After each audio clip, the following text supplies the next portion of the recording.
All righty, guys. And of Boom. course, my dog just walks in. Hope everyone's having a good morning and afternoon. Well, it's afternoon already. It's been a while. Thank y'all for bearing with me. As y'all know, if y'all been following me, we had to cancel a few shows because I had a death in the family, and I appreciate all of y'all that reached out, and including Mr. Terry and Mr. John. It meant a lot. He's very close to me as my cousin, but he was much like a brother. But appreciate all the well wishes, and no better group to kick off the little dry spell we had here than Mr. Terry and Mr. John.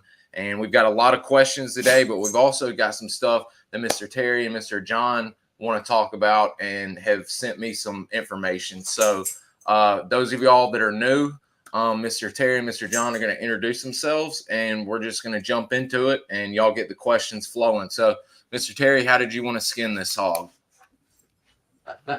Uh, Did you want to bring up paperwork first, or did you want to?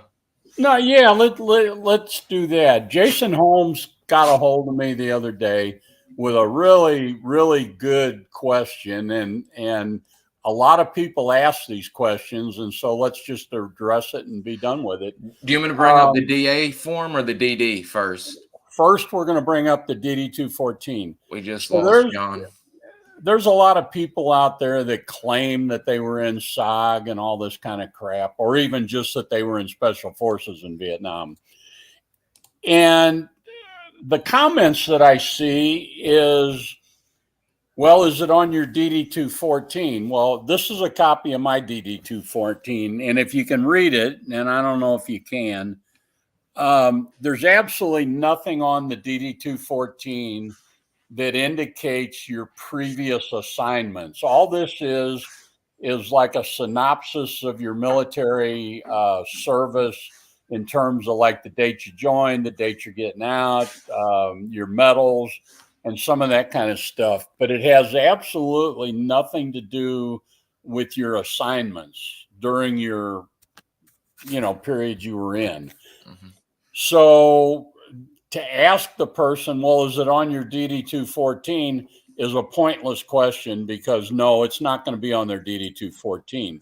Where it is in the Army, there's your personnel file, and it's called the 201 file. Am I right, John? That's it. Yeah, so it's called the 201 file, and it's got everything in there. It has everything you do. You go to the range and you qualify. It shows the date.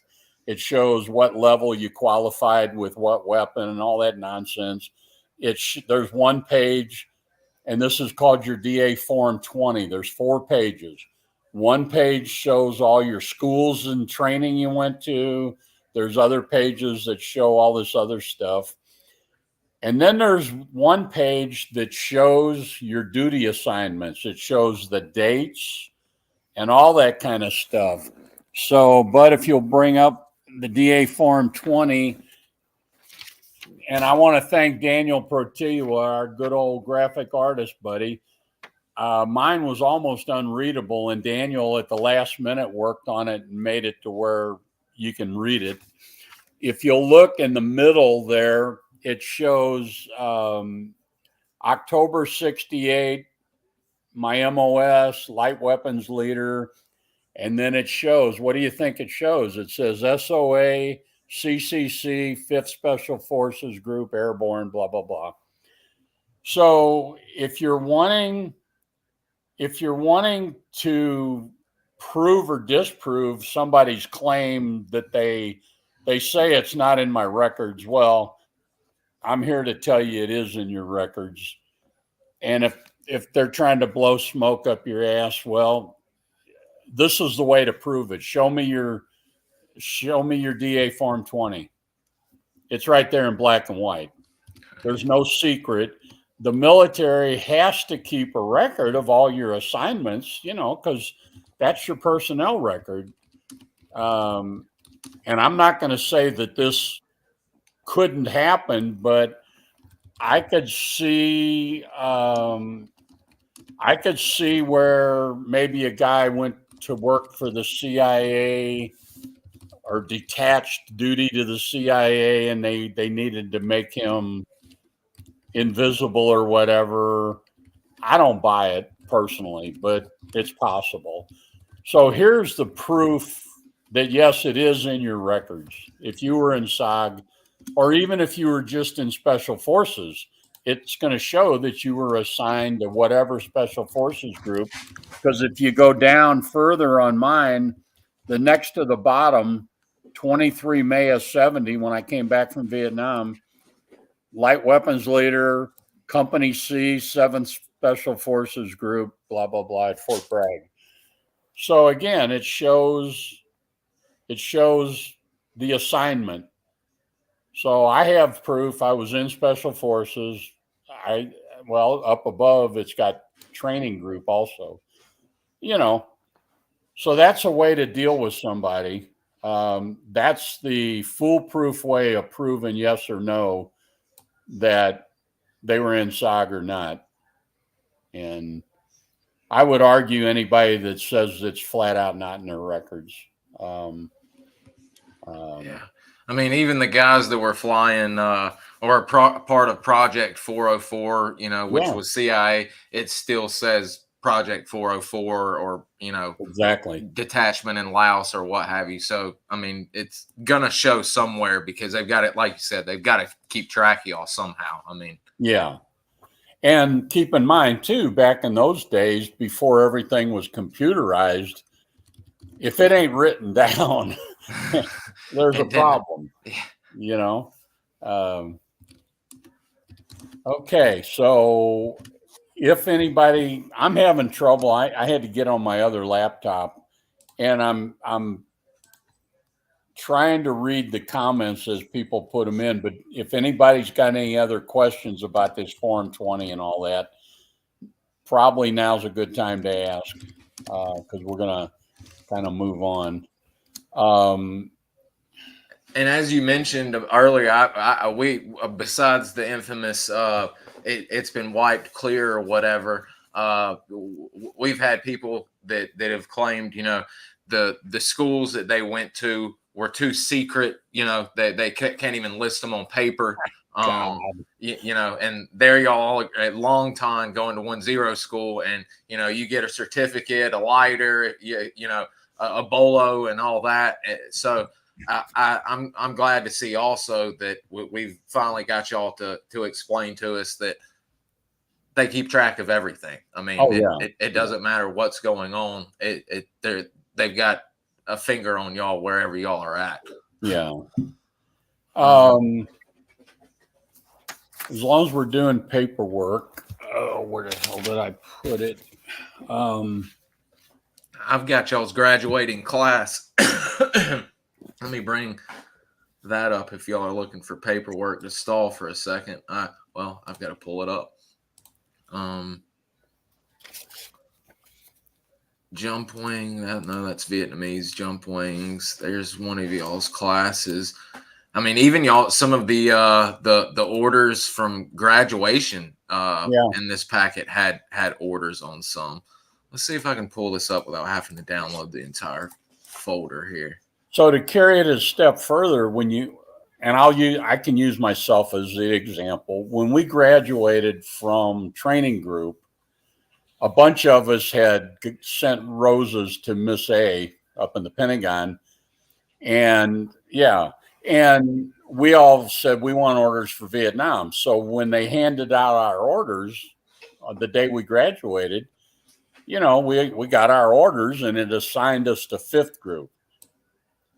So, John, I've heard some different stories from different people about how they ended up in SOG from there. But my experience was you go to 5th group, you process in, and you do your 2 weeks in-country training and all that. And then the group sergeant major meets with you and says, well, I got a golden opportunity for you to volunteer for this super secret organization that I can't tell you anything about. But if you think you're interested, raise your hand. And most of us foolishly raise our hands because you're taught to volunteer, right? So they send us to Da Nang. to what became CCN. At that time, it was, I don't know, FOB 4, I think. So we get up there, and then the group, the CCN commander and the sergeant major come and talk to us and said, well, you volunteered for this super secret thing. You need to sign this non-disclosure that prevents you from discussing what you're about to volunteer for 20 years. And if you do talk about it, you're going to Leavenworth for 20 years. So we signed the paper. They pull back the curtain and show the map and said, okay, they tell us what the project is. And then we were not given an option of which CNC to go to. They just said, okay, in a day or so, we got, you're going to Khartoum, you're going to Bamituit, you're staying here, or whatever. Mm-hmm. And then code names. They gave us, at least the group I was in, I've seen some guys say, different things, but they gave us a choice. You can either pick your code name or we'll assign one for you. I wasn't very creative, so I just said, assign me one. And that's where Tornado came from. Of course, where I live here in central Missouri, yeah, thank you, Daniel. Where I live here in central Missouri, Tornado is very appropriate because we've had a couple of them in the last month. And yeah. So anyway, that's how my progression. I was curious about the progressions for both of y'all. I think y'all were actually at the same time. Later on there at that time, 68, 69, I know everything was still centralized with Da Nang, and that's where everything was taking place, or are you coming into the entire SOG sphere, so to speak? Right. Later on, did it occur in the train or anywhere else, or did it always occur to where guys had to immediately go up to FOB4 or CCN to get their orders? And then, well, and maybe between John and I, maybe we can come up with the answer. I got there in October of 68. So at that time, Khartoum was called CCN FOB2. In December of 68, is when they changed it to CCN, CCC, and CCS. Now, John got there in what, May of 69? May of 69, yeah. So when you got there, how was it? When I got there, I went right to Khartoum from the train. When I got to the train, 5th Group headquarters, I was totally convinced that I was coming to the 5th Group to be in an A team. That's what I thought everybody did. I trained. I listened to Barry Sadler back in 1966. I'm going to an A team. I didn't know anything about SOG or B-52 or Delta, or I didn't know those things existed. That's how tightly the secrets were kept for the most part. And so in processing in the train, I've been trying to think of the personnel sergeant, the master sergeant, his name, he's with an H. He ran the show there. He got the bunch of us replacements in the classroom, and he handed out a sheet of paper and he said, okay, this is your dream sheet, write down where you want to go. And I'll see if we can accommodate you. So we all did that. He collected them all, then he ripped them up, threw them in the trash can. He goes, I'm going to CNC. And I heard it was a collective groan because some people knew about CNC and some didn't. I had kind of an inkling. I'd been there a couple of days. So he didn't explain exactly what CNC was or SOG, but he said, that's where you're going. We have 3 detachments, north, central, and south. So that had been established already. Wow. He said, choose the one you want. He said, and that's where you'll go. When it came to me, he said, where do you want to go, Holland? I said, central, because it's middle, for lack of it. And because I knew it was in the central highlands, I was thinking Vietnam, jungles, mountains, cooler, less humid, you know what I'm saying? Just stupid, naive crap. So I said central, and so that's where they sent me. And I got, I think the next day or the day after that, I got on, I think it was a C-123. Yeah, it was a C-123. I'd never been on one of those before, and that was an old one. All the rivets flapping on the Yeah. fuselage, the Jeep leaking gas tied down to the cargo deck. It was quite an experience. Anyway, we got to Khartoum, and I don't know if I told you this story before. It seems like I have. There's a deuce and a half and a guy waiting for us. A deuce and a half had Yep. bullet holes in it from Tet, and this short, stocky guy they called the Troll, and I don't know what his real name was. It's all you FNGs get paid, so getting on the truck and drive through the the compound, the classified side and an unclassified side. The classified side was where Recon Company headquarters was, and our TOC rather, CNC headquarters. The other side had the mess hall, the club, the dispensary, and I think the Hatchet Force barracks were over there too, if I'm not mistaken. Yep. And yeah, so I get off the truck, and that was where I met Bill Stubbs. Bill Stubbs, hey, new guys. He comes walking over with hand out. What a great guy he was, very friendly. Introduced himself. He was a staff sergeant, I believe, E6 on RT California, if I remember right. Mm-hmm. And he grabbed my bag and one of my bags. I grabbed the other one. We went to Recon headquarters, and he said, "If you need anything, I'm Bill Stubbs. I'm California. Just give me a yell, and I'll come give you a hand." And so I went into the Recon company headquarters, and I ran into Bob Howard. He was the first sergeant. Terry's well acquainted with him. A lot of people probably are. And he introduced himself to me. I says, "So what are you going to do while you're here?" I said, "I have no idea what I'm going to do while I'm here." He said, "Well, we do a few things. We do reconnaissance and we do exploitation." That's how he described the Hatchet Force, as an exploitation force. And I said, "Okay." I said, "Well, what does an exploitation force do?"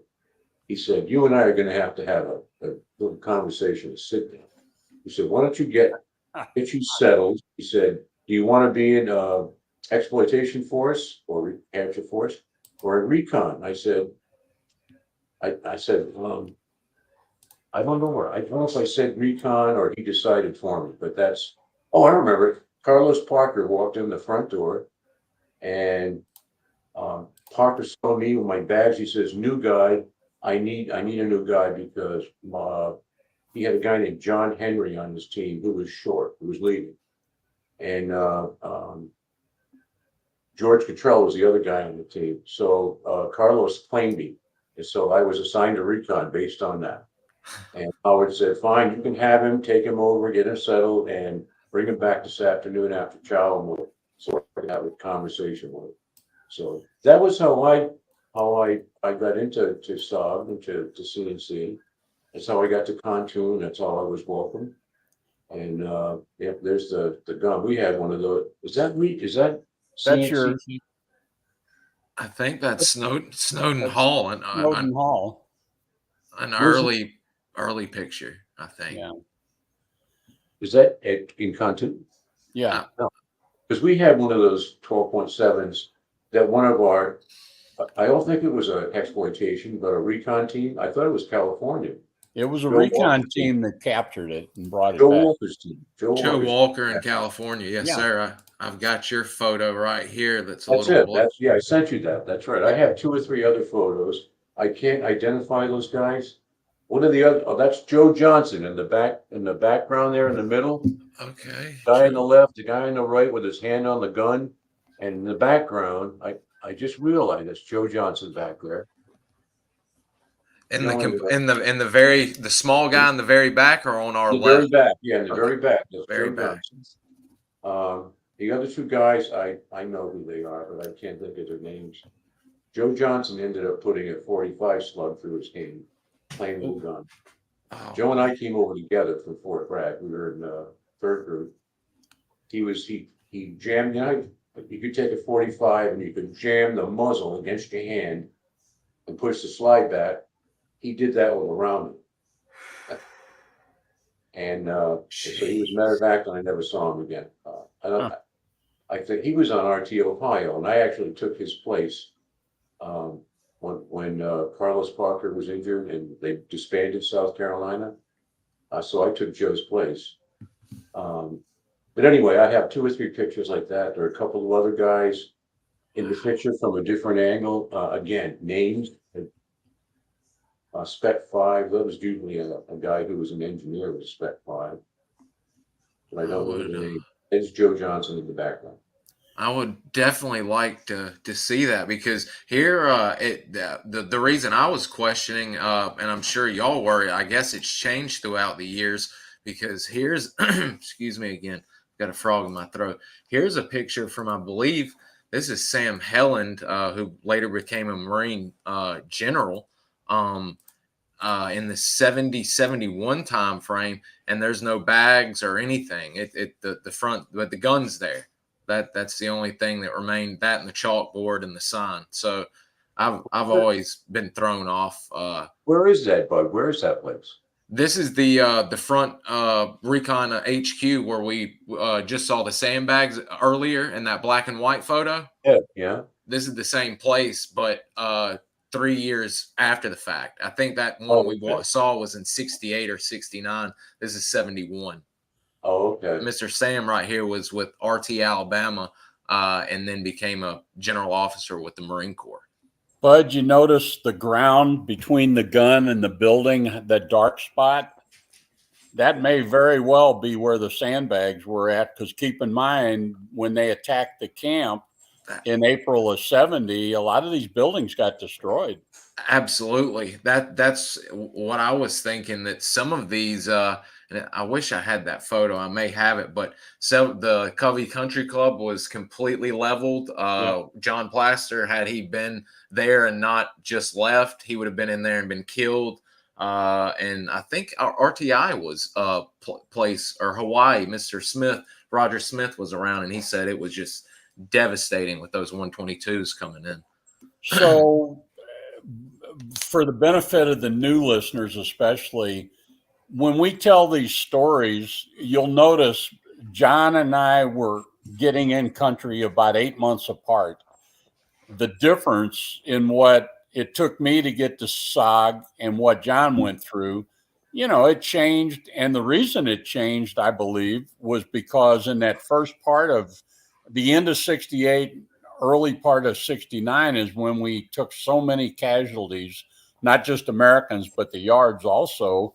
And we were trying to rebuild. And so we had lost a lot of guys.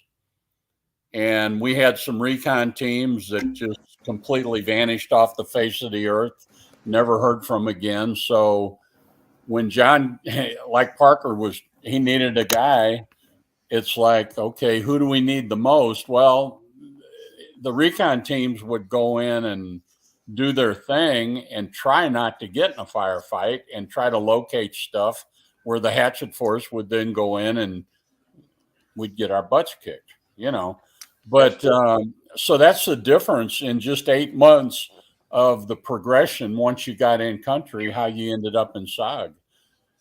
So there was never just only one way. It happened different ways. Sure did. We had a question, considering Jason did a great job of getting some questions together for future guests and you guys, ones that of course apply. This one comes up a lot, especially with those that have read or started reading and seen what y'all were thrown into or gone up against. And with Mr. John both being recon and hatchet or exploitation forces, and Mr. Terry being exploitation or hatchet forces. One of the commenters was curious about a SOG vet's hindsight thoughts on, did y'all look at both sides of the coin, recon and hatchet forces being used as bait? Have y'all, do y'all see it as that for the bigger purpose, or what would y'all say to that? John? I, as far as the bait thing goes, I would think that hatchet force elements would be picked for something like that because they could at least defend themselves Yeah. to a certain degree better than a recon team could. That's why I think the one off that we did together, Terry, the Hotel 6 one. Yeah. Okay. The roadblock. Yep.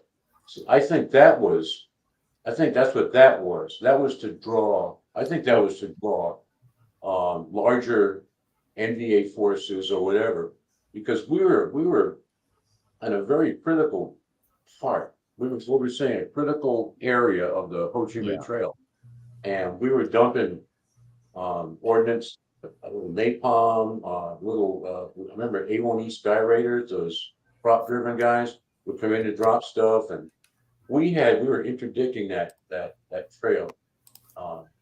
But do you have a picture of that mission where we were on the roadblock in January of 70? The aerial picture? I don't have it. I don't either. I will look. It's in Mr. Plaster's book, and let me type in on the Facebook group and see if I can find. I know who has beautiful color photos of it, and that's Don Ingerbretson. Speaking of that name, he got in touch with me a few days ago, and I need to make sure I get in touch with him to have him on. Let me see if I can find that, because I know for a fact I had an aerial photo of the mission in action, so to speak. So for the listeners, what we're talking about here in January of 1970, and this is it bait versus exploitation? I agree with John. We were bait. What they did was they had this brilliant idea. If we can block the road, the main Ho Chi Minh Trail coming down from the north, and back up the convoys on the road, they got nowhere to go except to stop on the road or under the trees. Then we can have the planes come in and bomb the hell out of them and kill them all. So they put B Company on one side of the highway and A Company over on the other side on another hilltop. And we sat in there for a week, and let's see, that was in 70. So in 71, I got to go to, I was as a guest of the city of Miami Beach. They had this program every month. And while I was down there, the Miami Herald came out with a big article about that mission. And according to this article, quoting an Air Force pilot, we got credited with killing over 5,000 NVA from the airstrikes, not by us on the ground shooting them. You know, I never saw anybody to shoot at. Did you, John? Damn. I thought I did. I was dreaming. I thought I saw somebody in a tree, like half the way across the valley. Yeah. I was doing pot shots at them, you know, because I was convinced I was saving the world. But no. Yeah, right. Close, no. So that to me is a perfect example of, yes, we were bait, but we were bait for a reason. We were bait to draw in and block the road and draw in as many people as we could and then blow the hell out of them. This was also the same mission when Miller and Yamura and Hine, when their team got landed in our perimeter, and then they walked down off the hill, and Miller ended up being awarded the Medal of Honor for what happened that day. A lot of times, like when I got shot the first time in March of 69, we went in, a recon team had identified a truck stop or a truck refueling stop. So we went in not as bait, but as an exploitation force to go in and wreak havoc on this truck refueling stop. You know, if you destroy all their fuel, at this point, they may not have enough fuel to make it to the next refueling point. Yeah. You know, and so in that case, we were actually used as a, okay. Yeah. Okay. That's so There you go. So on the right-hand side of the road is where you see where it says Hatchet Force. So we were on that hill over there, and the other company, Hatchet Force, A company, you can't see them, but it was way over to the left, out of sight. And right above where it says Hatchet Force, you can see like a dark line. Well, that's the creek where Miller and his team made contact and fought, and then we sent a squad down to help get them out of there. But that was the creek. So from the air, some things like that, like the creek, look identifiable, I guess would be the right word. I think I've also got a map I'm about to email. That's a helicopter. Hang on. Let me pull this up and hang on one second. Now I don't know. There we go. I've got, courtesy of Jason Hardy, of course. Let's see if this map helps. This is RT Vermont, and it shows 2 Hatchet Force companies, and let's see if you can make any heads or tails of this. Miller. There we go. Okay. Franklin Miller Medal of Honor action location. CC-870 map info. CCC A Company Hatchet Element 1, A Company Element 2. And then here's Vermont, and then there's Colorado. Yep. So there were 2 teams on the ground that day, actually. I was only aware of one, but John, what doesn't look right on that map is, of course, we're looking from south to north, the way the map lays. We would have been on the east side of the road, but A Company was on the west side of the road, and there it looks like they were all bunched up together. Yeah, because we weren't together. There's no. So that diagram is not quite accurate. No. So 3A should be over at the corner of that big square that's numbered number 1. It should be right there where Bud's cursor was. Yep. Yeah, right there. Okay. Yeah. So the map is not completely accurate, but it's close. That's bound to happen. I mean, even I forgot. Mr. Jim actually brought home some maps. Of course, nothing mission marked or anything, but stuff he had while at SOG, and even stuff today trying to get it matched up is just way off and completely off. So right. So we were used. Hatchet Force was used both ways, both as bait. Again, like John said, because being 105 of us, you could at least defend yourself against a few thousand bad guys, or to exploit a target, like when we did the truck stop. That was a lead into also that people don't realize about, especially about the Hatchet Force teams, and it could be said about the CCC recon teams, but y'all were actually helping out CCN a lot in this point in time because of the influx of activity up there. They just could not handle it on both sides of the coin of Hatchet and recon work. If you hear one of the stories, I guess, it's an easy way to say it. If you hear a story where a CCC team launched out of Doc Peck, that's going to be like around the end of '69. And that's when, like John and I's buddy Wayne Anderson was killed. They launched out of Doc Peck and went into Oscar 8, which was a CCN target. And Doc Peck was the closest that they could get with our choppers to have enough fuel to get them up there and get them on the ground and get back without running out of fuel.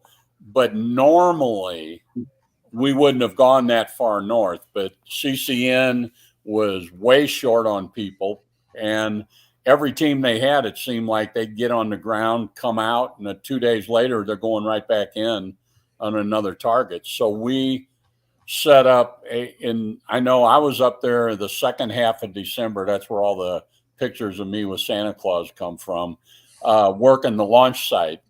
And they would launch from there going way north. I So was on Doc Peck a couple of times.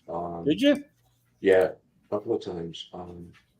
One time I remember in particular because they had an airstrip at Doc Peck, and a caribou. Remember, never forget this. Yep. A caribou came in and did a they call them a drop and pop kind of thing. Yep. Drop and pop. Came in, he landed, he got to the end of the runway, he turned around, and then he gunned it, and the pallet on the back of the aircraft came flying off the back and down the ramp and was on the strip, and he kept going and took off. I don't think he took like 5 minutes. It was unreal. They didn't want to spend any more time than they had to on the ground because the NVA would start shooting rockets and mortars and stuff. The name Doc Peck means 7 mountains. So we were down on the runway and the launch where we set up the big tent for the launch site. The A camp was up on one of the 7 hills, and I've got some good color pictures showing all the hills in my directory called Doc Peck. And it was some beautiful, beautiful territory, but the bad guys were everywhere, And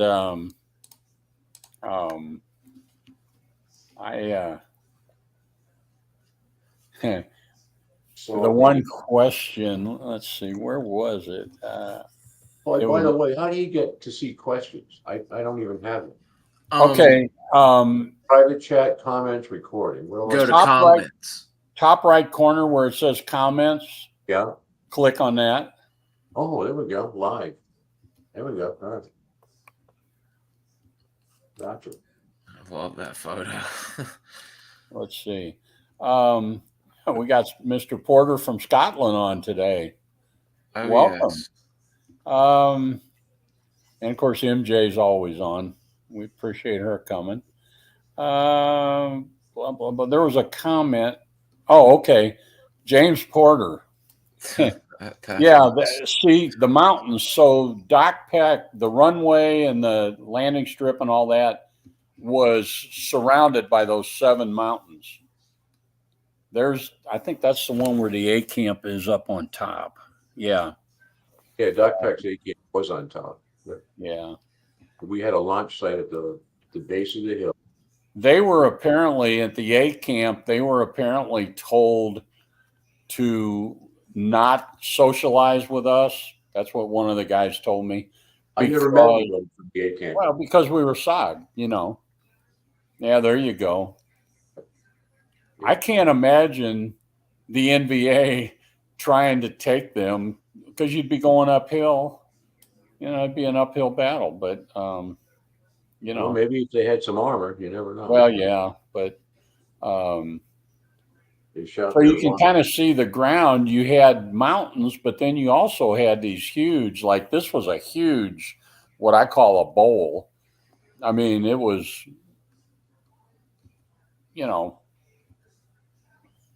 a mile or two between the mountains. But yeah, it was pretty awesome.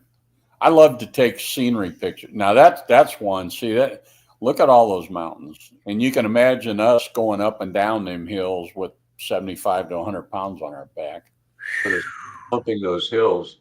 No wonder you could only cover a click or two a day because you're spending all your time going up and coming right back down on the other side. During the rainy season, those hills are covered with a layer of, I'll call it like orange brown clay. Yep.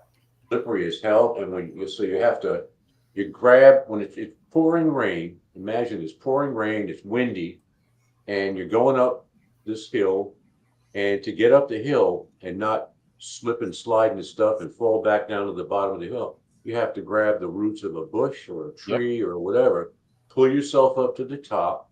You get to the top, you take a 5-minute breather, and then you just literally slide down the other side. Exactly. At the bottom of the hill, there's gonna be some water runoff, so you're gonna get totally soaked, like extra soaked.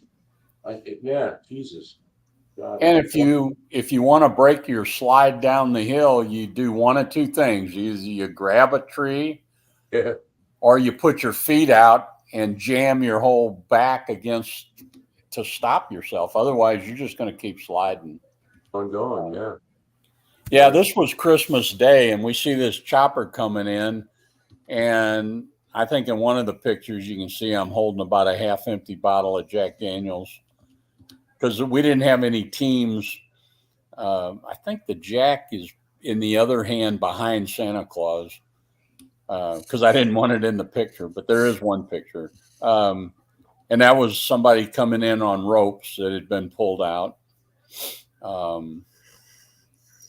That I only had to do that one time, and if I never did it again, it would have been too soon. It's just not something you want to do.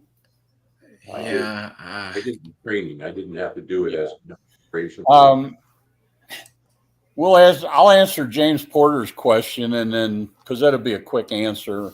Where did you go in country R&R? Well, there was a number of places. Vung Tau was one. oh yeah.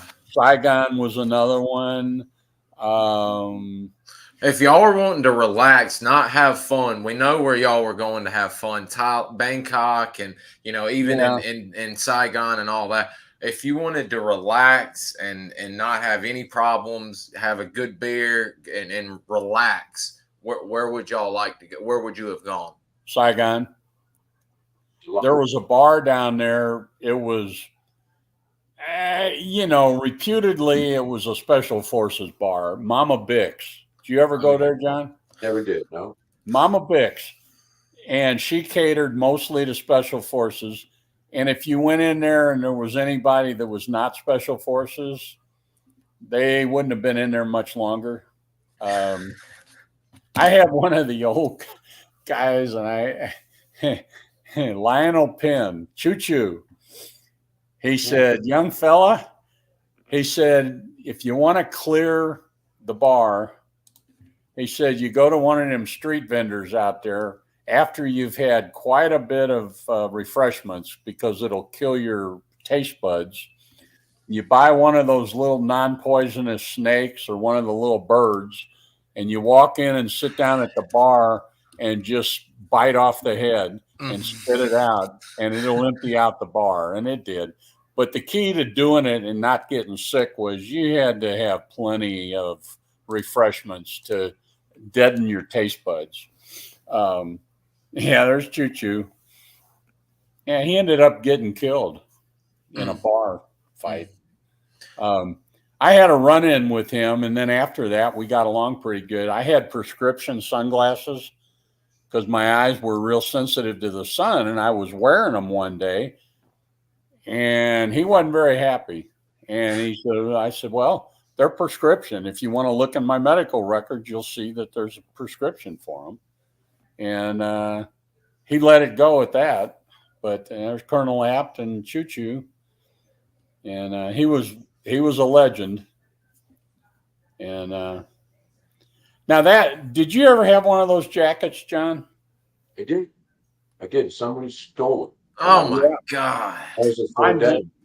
Mine disappeared too, but they gave us all these nylon windbreakers. That's what I had. Nylon.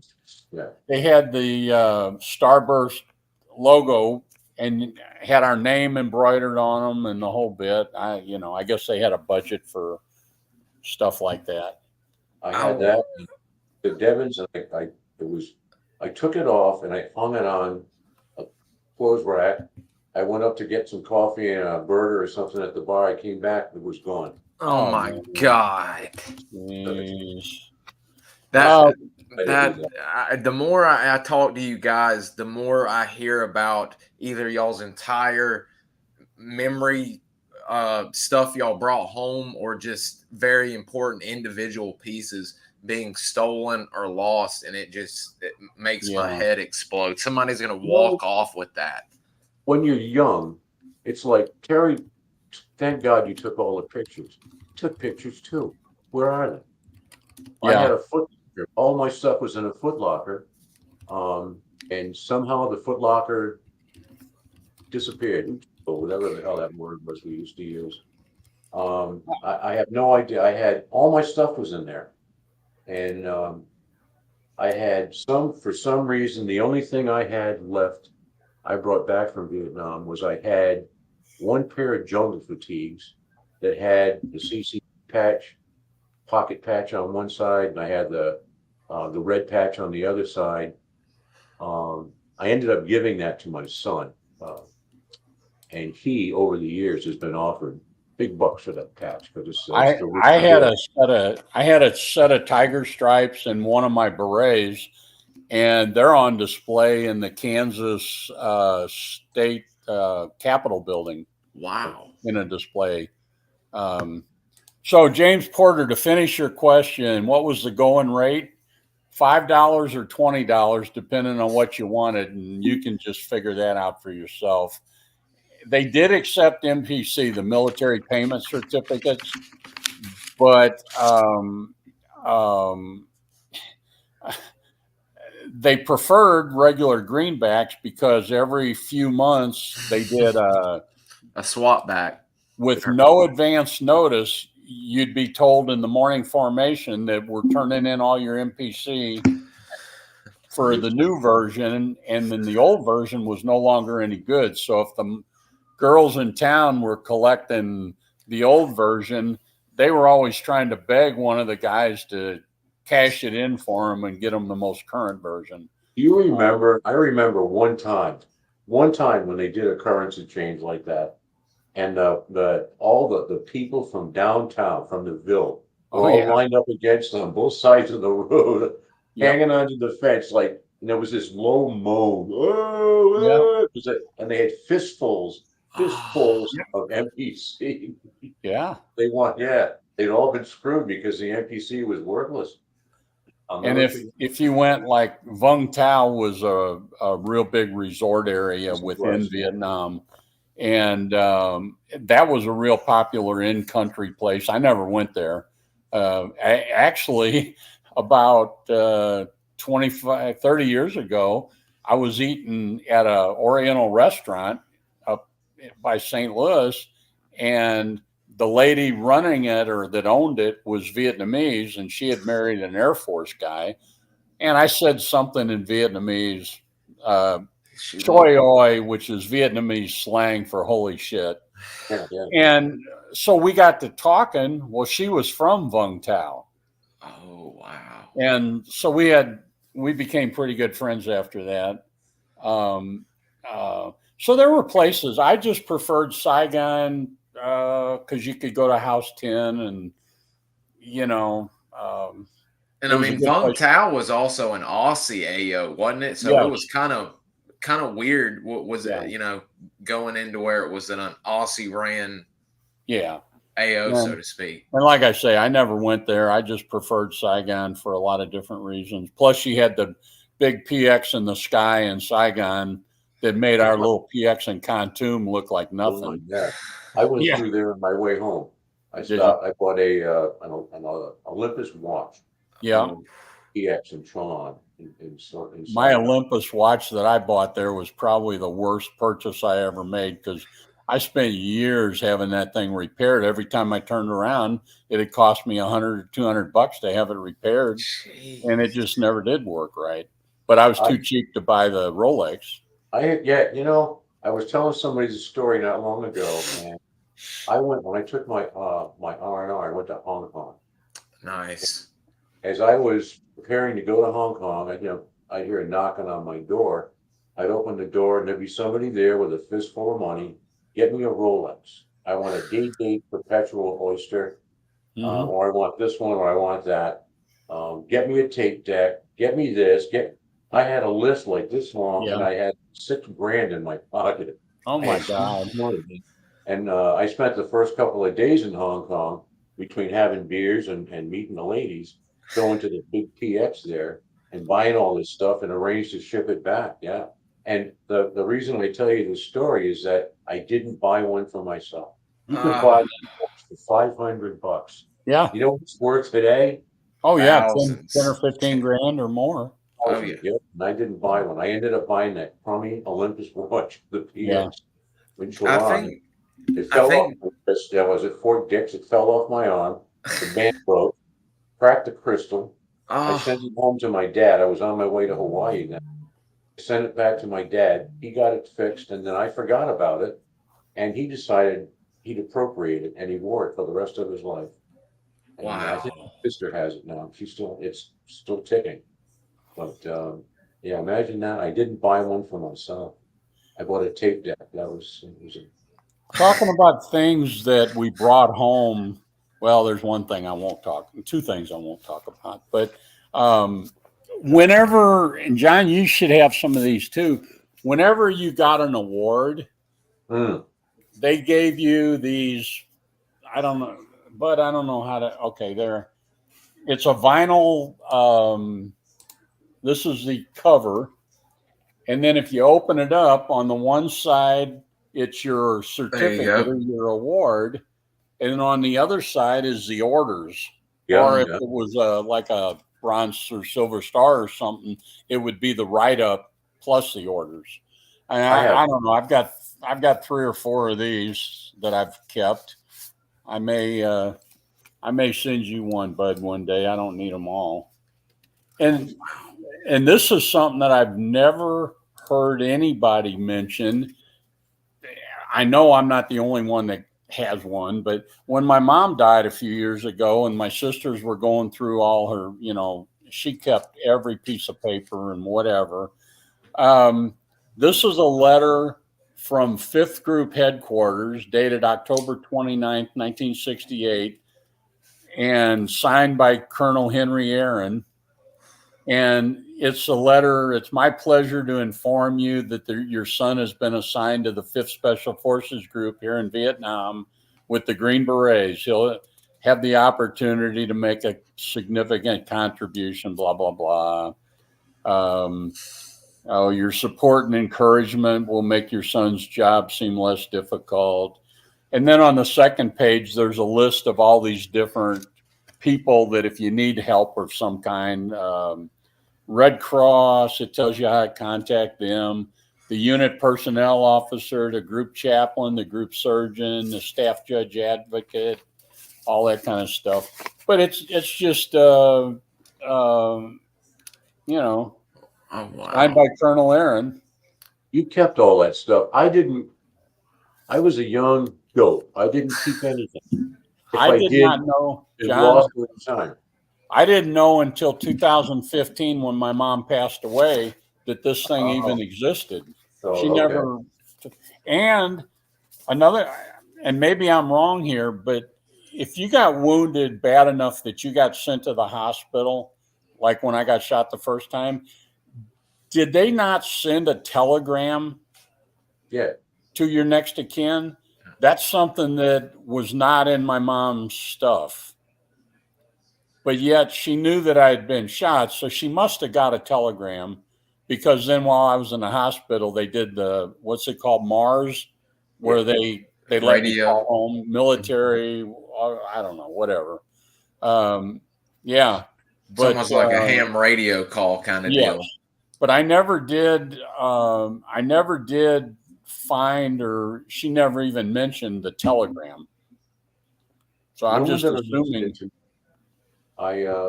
I think not long ago, I saw a posting on, I think it was Facebook, maybe from you, Bud, or you, Terry, or it might have been Minahan. He was showing the plaque that you got. Oh yeah. Yeah, I'll pull that up. And Let it, me. and you it, got screwed out of yours, didn't you? every time I see one of those, it makes I know I got nothing. Let me Jeez. tell you, when I left Vietnam, I I was, you know, was it? I was think I was drawing some ammo. I was actually, I had like 3 weeks left to go before my tour was up, and they were going to send me up to Doc Pat. I was going to go with Staff Sergeant, uh, Mexican American guy. I want to say Castillo, but it's not his name. Anyway, I was drawing some ammo and for my weapon, and I was getting my gear together, and company first sergeant bangs on my door, and he's got a fistful of paper. He goes, "Here are your orders. There's a plane down at the airfield. Get on it and go to the train. You're going home." That was it. I was gone in like 3 hours, and I didn't know that they were giving out those plaques. And some guy actually got was that a firearm? The bolo knife A also. bolo knife, a pistol. I got nothing. Yeah, the recon guys got that stuff. I didn't get anything. And when I got home, I had like 40 days of leave, and I went to the 10th group at Devon's. And about a month and a half into that, we had a big, like a group assembly at the Post Theater. And it was awards and decorations. And I got called up on stage and presented a medal or a valor award. I had no idea that I had been put in for it. And the second award was a meritorious service award, showed up. I was stationed with a signal battalion in Arizona at Fort Huachuca. First sergeant of signal company 10th group had found it in a file cabinet. They were getting ready for an IG. It was orders for the Bronze Star for meritorious service for my time in Khantoum. So he sent it through distribution, and it got to me 8 years later. Jeez. And my Purple Heart showed up in the mail in 1996. Jeez, Oh my Louise. God. In the mail. In the mail, yeah. When I came back, I got assigned to the 7th group there at Bragg. And a year later, I got called down to group headquarters, and a clerk hands me, the black case that medals came in. He handed me that and a certificate and all that. And he said, "Here's another Bronze Star." He said, "We found the write-up in your records, but it never got sent through. So here's another Bronze Star." They didn't even give it to me in a ceremony. It was just, here it is. But that stuff happened. I mean, I went over there to collect medals anyway. The one that caught up to me in Arizona, this is 1978. Okay, the war's long over, and my battalion commander made a huge deal out of that. So they had the certificate was made out, and they had a pinning ceremony in front of the battalion. Feel pretty good. They read the citation. Actually, well, I'm not going to go into it. It brings back bad memories. And then the other thing that happened was this. You can't use it, but it's the Vietnam Cross of Gallantry. Yeah. Oh, wow. Showed up the same way. And it was the Cross of Gallantry with, I think, Bronze Star. Yeah? Me and Billy Potter, my platoon leader, who was wounded the last time we went to the field. And believe it or not, Richard Todd, captain, and Lieutenant Kennard, who I don't remember. Leonard Kennard. Yeah. But Todd, I ain't gonna go there. Yeah, but I always wished I had one of those stupid plaques and I could hang on the wall. The rest of it, I wanted the plaque. I don't know any way to. I'm sure there probably is, but I could take mine and have it duplicated if I knew. No. But Greg Covington also is making bolo knives for the SOG men that didn't get any. I thought he made a post not too long ago saying if you didn't get one and would like one, he and they look exactly like the presentations. Yeah. If you'd like to get one, it's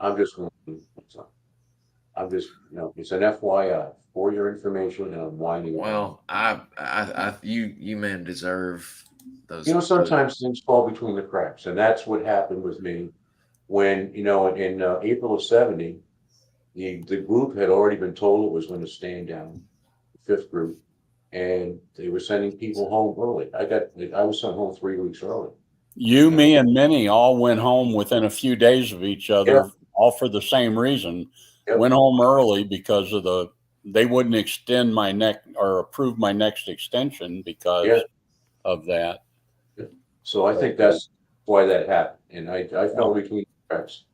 And, that's how it goes. Well, Bud, where do you want to go? You want to talk about Laos, or you want to talk about load bearing our loadout, or what? Gene had a question, and that's funny that all these men with multiple tours and like Jerry Shriver, and yet they won't extend your tour. That's crazy. Gene was curious about y'all running out of ammo in a firefight. Did that ever happen to either one of you, John? or did y'all come close? No, but the only thing that rings a close second to that was when we went back to Hotel 6. This is when I was with Hatchet Force in February, to the same place where the same operation in January. Only the second time around, there were lots of bad guys around to welcome us. And things started to get so tight that after 5 days, I think, it was decided to bring us out. And so on the day that we were going to withdraw, the King Bee came in, and as it was coming in, it flew right over my position, and it just took. It's like hundreds of rounds must have hit it all at the same time. Okay, crashed just inside our perimeter, and it was a huge fire, and it burned up. I lost my car 15, and I lost my squad had an M60 machine gun. We lost that and a bunch of ammo and some other ancillary equipment, but fuel from the helicopter had dribbled down inside our little trench line and into our bunker. And, stuff caught fire. It was pretty messy. I remember the other thing that happened in association with that was when we knew we were leaving, we had boxes of mortar rounds, hand grenades, ammunition, and the company commander said, "Well, go ahead. Let's use all the ordnance up." Okay, which I thought was really kind of funny. So I remember standing in a foxhole, pulling pins and throwing hand grenades, white phosphorus grenades, smoke grenades. Fired off laws. The 81 mortar guy was throwing boom, boom, boom, shooting mortar rounds. The NVA must have thought we were stupid or something. That's what we call a mad minute. Or a lot more of y'all than there were. It was like a mad 10 hours. We got rid of a lot of ordnance, and then as soon as we were pretty much done with that, the NVA showered us with some of their ordnance. Remember, we had. In another hole not too far from where mine was, we had stacks of C rations. I think there was some ammo crates there, and a mortar round landed on that. And there was food, every ration food, every cans, and it was a time. Well, you had to cook those ham and lima beans somehow. You fly apart a Claymore mine, dig out some ore, and use that to cook your ration. I did that I love the ham and lima beans, believe it or not. I loved it. Little melted cheese. Stupid. So the original question was, if you ever ran out of ammo, I never ran out. I never did either.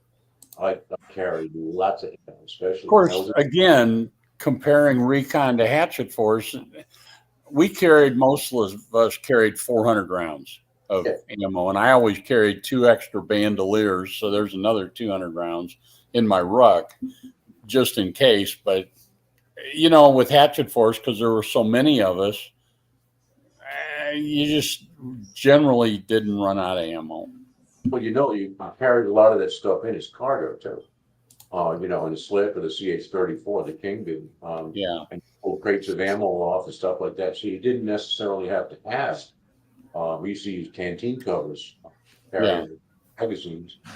Exactly. Carry so many, but I know in Recon, I had like 4 or 5 covers, maybe 6.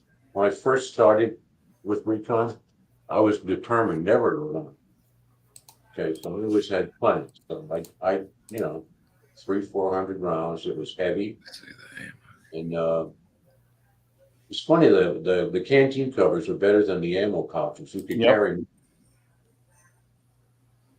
Bud, So, pull up that picture of mine stuff hanging on the wall, because you'll see a real good close up of how we carried the magazines and grenades in the canteen covers. Is that one under yard camp? No, Or it's probably under FOB FOB 2? Yeah. Okay, let's see. Yep, it's gonna be under this. I remember it Yeah. now. There's your car 15. Hang on one second. Did you want the one on the wall, or you with your One gear on the wall. Okay. Well, I mean, you could do the other one, but I think the one on the wall is clearer. Yeah, there we go. So had a canteen handy, but then the rest of those were all magazines and grenades. The canteen covers, you could put 5 magazines or 4, I can't remember, 4 or 5, and then on top, before you snapped it shut, you lay a grenade on top. Yeah. So in each pouch, you'd have plenty of grenades. And How many could y'all get in the what are those, the M50 or the ammo pouches right here, not the 4. BAR 4? 4. Okay, that's what I And was then thinking. I guess as long as we're looking at, well, you can see towards the top of the picture, what would be my left shoulder would be on the right in the picture, my Air Force survival knife that I carried. I know Vern Ward and I both, we like the Air Force survival knife because you're not taking a knife to be in a knife fight. You're taking the knife to be as a tool, and the end of the hilt of the knife was like a big giant piece of steel that you could use for hammering, and it was like a hex shape, so you could use it for hammering. The blade was a short blade, but if you got it sharpened real good, you could use it for cutting or hacking. And on the back side of the blade was like some saw teeth. Oh yeah. So it was just a more practical knife. Some of the guys thought they were going to carry a knife fighting type of knife, commando knife or something. Well, how many true knife fights have you heard of? John Caviani. Well, yeah, 1 or 2, but Yeah. not normal. No. The other shoulder across from which would have been my right shoulder, it's hard to make it out, but that nylon pouch over on the other side top, that's the strobe light. So the way that nylon pouch was, it had a little snap at the top. So you open it up and drop the strobe in. Well, at night, you can be wearing it on your gear and just unsnap it, and the nylon comes up higher than the top of the strobe, so it would guide the strobe light straight up in the air, whether you're working a Spooky or Spectre or whoever, or airstrikes. They can see your strobe, so they know where you're at. Very cool. And the kind of silver thing with the black electrical tape around it, that's a little mini smoke grenade. And what was I can't remember what you said that was. It carried a cravat, a medical bandage. Ah, okay. I wore one around my head to soak up the sweat and that. But I always carried an extra, because if you got somebody that's wounded and they got a sucking chest wound, you open it up, take the plastic and put over the wound, and then put the bandage on, and that's a gas mask. Mm-hmm. Okay. I think I only carried that gas mask like 2 or 3 times. It was one more thing to carry, and we never got gassed, so big and awkward. Flopping around on you. And that was one of what was called the indigenous rucksacks that were very popular. We liked those. Most of us liked them better than we liked the American rucksacks. Oh yeah. And Mr. John, was your setup similar to this while you were running Recon and Hatchet Force, or? Pretty close. As far as like a knife, there we go. Demo knife. That was my knife. Yeah. I still have it. Oh, wow. I've got two of them. I've got one in there as well as an Indige pack. I wish I would have this known. one from Fort Bragg.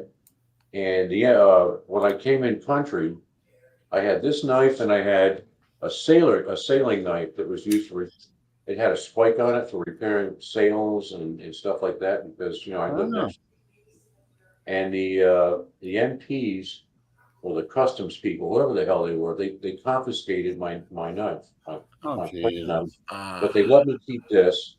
So I carried this throughout my tour duty in Vietnam, and I've had it ever since. A demo knife. As far as a loadout, my LBE looked pretty much like Terry's. Canteen covers for magazines. I got 5. I'm pretty sure I stuffed 5, maybe 4 in a brand new canteen cover, in a worn out canteen cover that someone had turned in and was reissued to me. You could get 5, 4 standing up and 1 across the top, and you could button the cover down. So that was good. First aid pouch, I had 1 for my cigarettes and lighter, and 1 for my first aid pack. And I had a Claymore bag. The bag that the Claymore mines would come in. I had an empty bag, and in that I kept dry socks. But in those dry socks, I had the mini hand grenades. Remember the mini hand grenade things? They were like jawbreaker size. They weren't very big, but I could wing one of those things a mile. I had 4 or 5 of those things wrapped up in my socks so they wouldn't clink and make noise together. And I had that strapped to my rucksack. I think I didn't use one of the indigenous rucksacks. I used a US type rucksack. I was fine with that. Although because I had the radio, I had to carry the radio. I carried the radio a lot. As time went by, I didn't carry a lot of personal stuff, like the clothes I had on or the clothes I wore. After a while, the only reason I had socks was for my mini grenades. I never changed my socks. I did wear underwear. I know some guys didn't like to wear underwear. The jungle boots. I know some guys tried Bata boots. Remember the Vietnamese boots? I like jungle boots. I mentioned earlier about losing my car 15. It was burned up in that fire, and along with the machine gun. And when I came back, that was my last time in the field. I was issued an M2 carbine because they were a car 15s. I didn't even have an extra M16. I don't know what the hell was going on in supply. I was issued an M2 carbine and a box of 30 caliber pistol ammunition for that stupid carbine. And that's what I carried for the rest of my tour. That, in fact, is what I was carrying. I think I told you guys last time I was on duty the night the FOB got hit. And I was carrying an M2 carbine. And I didn't even I had the magazine in the thing, but it wasn't charged. It wasn't loaded. And I told you I'd go to the ditch where those guys were, and they let me go. Because if they had stood up, I couldn't have turned around and plugged them because I didn't have my weapon wasn't charged. Jeez. Boy, I got to do a real quick shout out to one of my real good buddies, Eddie Cox, is listening. I don't know how he found out about it, but he's listening. Hey, buddy. Thank you for joining us, Mr. Eddie. Favorite form of air support. And again, this is one of those questions that probably the answers are going to be different depending on who you're talking to. Mine was the A1s because they were low and slow and they could stay on station for up to 4 hours. And so if you're really in deep doo-doo and they could stay on station, and if things worked out right, you might have them stacked up in sorties there could be 3, 4, 5 groups of them stacked up waiting to do their thing. But they carried such a wide variety of armament, like the Cobras and the Charlie model gunships. Yeah, they got the rockets and they got the miniguns and the Charlie models. You also had the door gunners. Jason.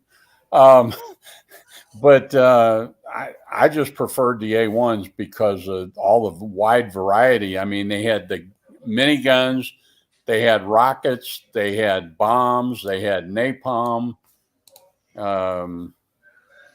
So, yeah. Now those big long rocket looking things underneath, I suspect those are either CBUs or napalm. I don't know, John. Look like maybe napalm canisters because the CBUs have the splits on them to where they let the bomb. Well, see the CBU pods also split open, and Jason's wants me to tell the story about my CBU. As much training as we got in training group, there was so many holes when you look back on it because they were in a hurry to crank out bodies. They needed warm bodies. And I don't know, it was my second or third mission. And we were in Hotel 9, which nobody ever wants to go to Hotel 9 because you're going to get your ass kicked. And we came down off the hill and Captain Goulet decided that we were going to walk the road for a little while. Well, as we got down to the bottom of the hill, we found a punji pit, which the only time I ever even saw one in Laos. I never even heard of another one. And it was old. I mean, it was real old. But we start walking the road, and I'm bringing up the tail, like tail gunner, me in a yard. And I see something laying there on the edge of the road, and it's a piece of like cast iron with all these little spikes on it. There's my buddy Glasshauser and Goulet. And I picked it up and I carried it to Goulet and I said, because I didn't know if it was some kind of sensor or some special shit. I said, what is this? And he says, that's a CBU round that didn't go off. So he says, get the hell out of here. Get away from me. And I carried it back down the road and I pitched it underhanded as far as I could. And when it hit, it went off.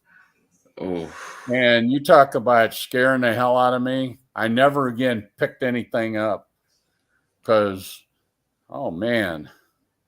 And, so, looking back on it, yeah, I got to laugh about it. But,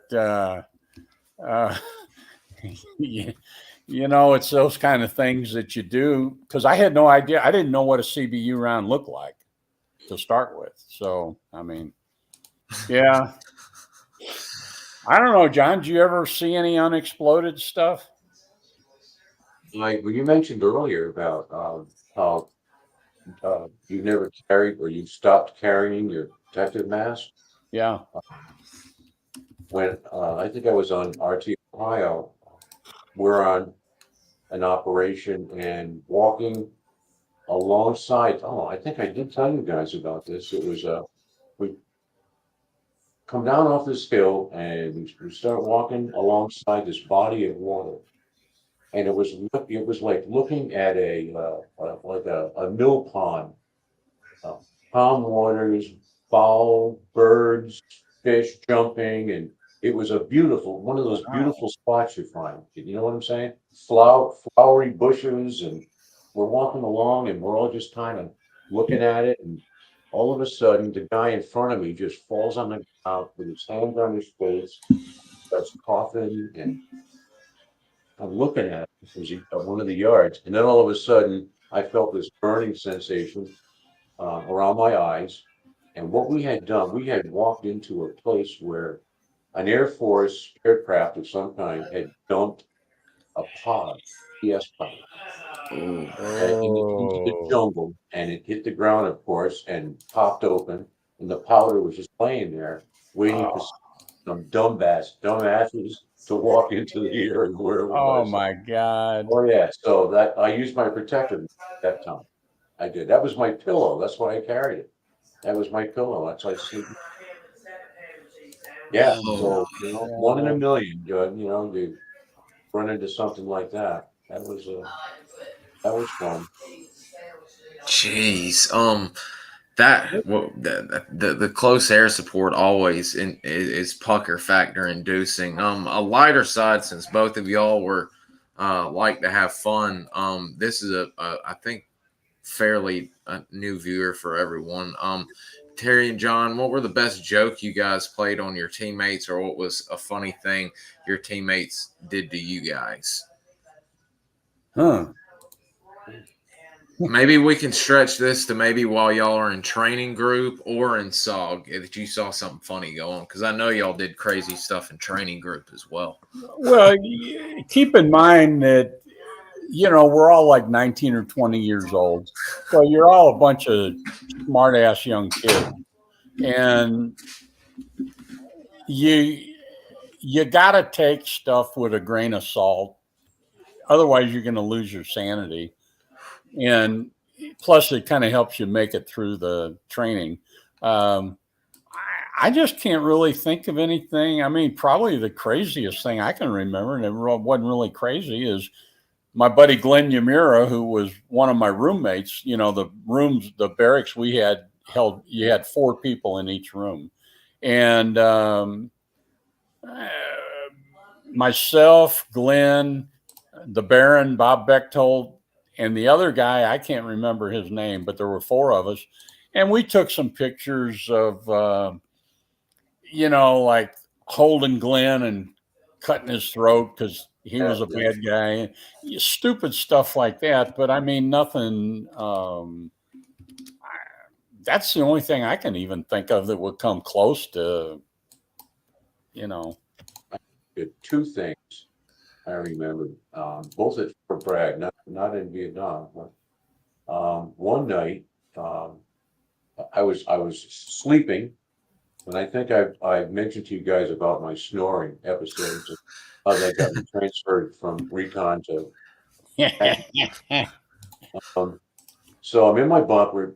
I was with B Company third group, C Company third group. I'm sorry, and it might have been Joe Johnson. I don't remember who it was for sure, but there was this every now and then. I don't know if you've heard about this, but if someone is asleep and you take a glass or a container of warm water and stick their fingers in it, Yeah. you actually take a piss. And guess what? It works because they did it to me. And yet I woke up in the morning and my sheets were soiled, and they start busting my chops. Oh, he peed his pants. Like they did it to me, and then they busted my chops about having done it. That was one I can think of. And the other one was this thing called short feeding. And somebody would take sheets and like fold them in half and bring them back up, and you go to climb in on your feet, and you can only get in like 2 feet. And that was or they fill it with shaving cream, stuff like that. No one did stuff like that in the FOB that I can remember. And we did more stuff like that, John, in training group. But once we got over across the pond, I think we were too busy doing what we did and whatever. It wasn't playing games, but Bud's got the pictures. We at the yard camp, we started having a party every month. I don't know. Minahan is supposed to be on listening. I haven't seen him type any comments in, but I sent him the link this morning. And we'd have those pig parties, we called them.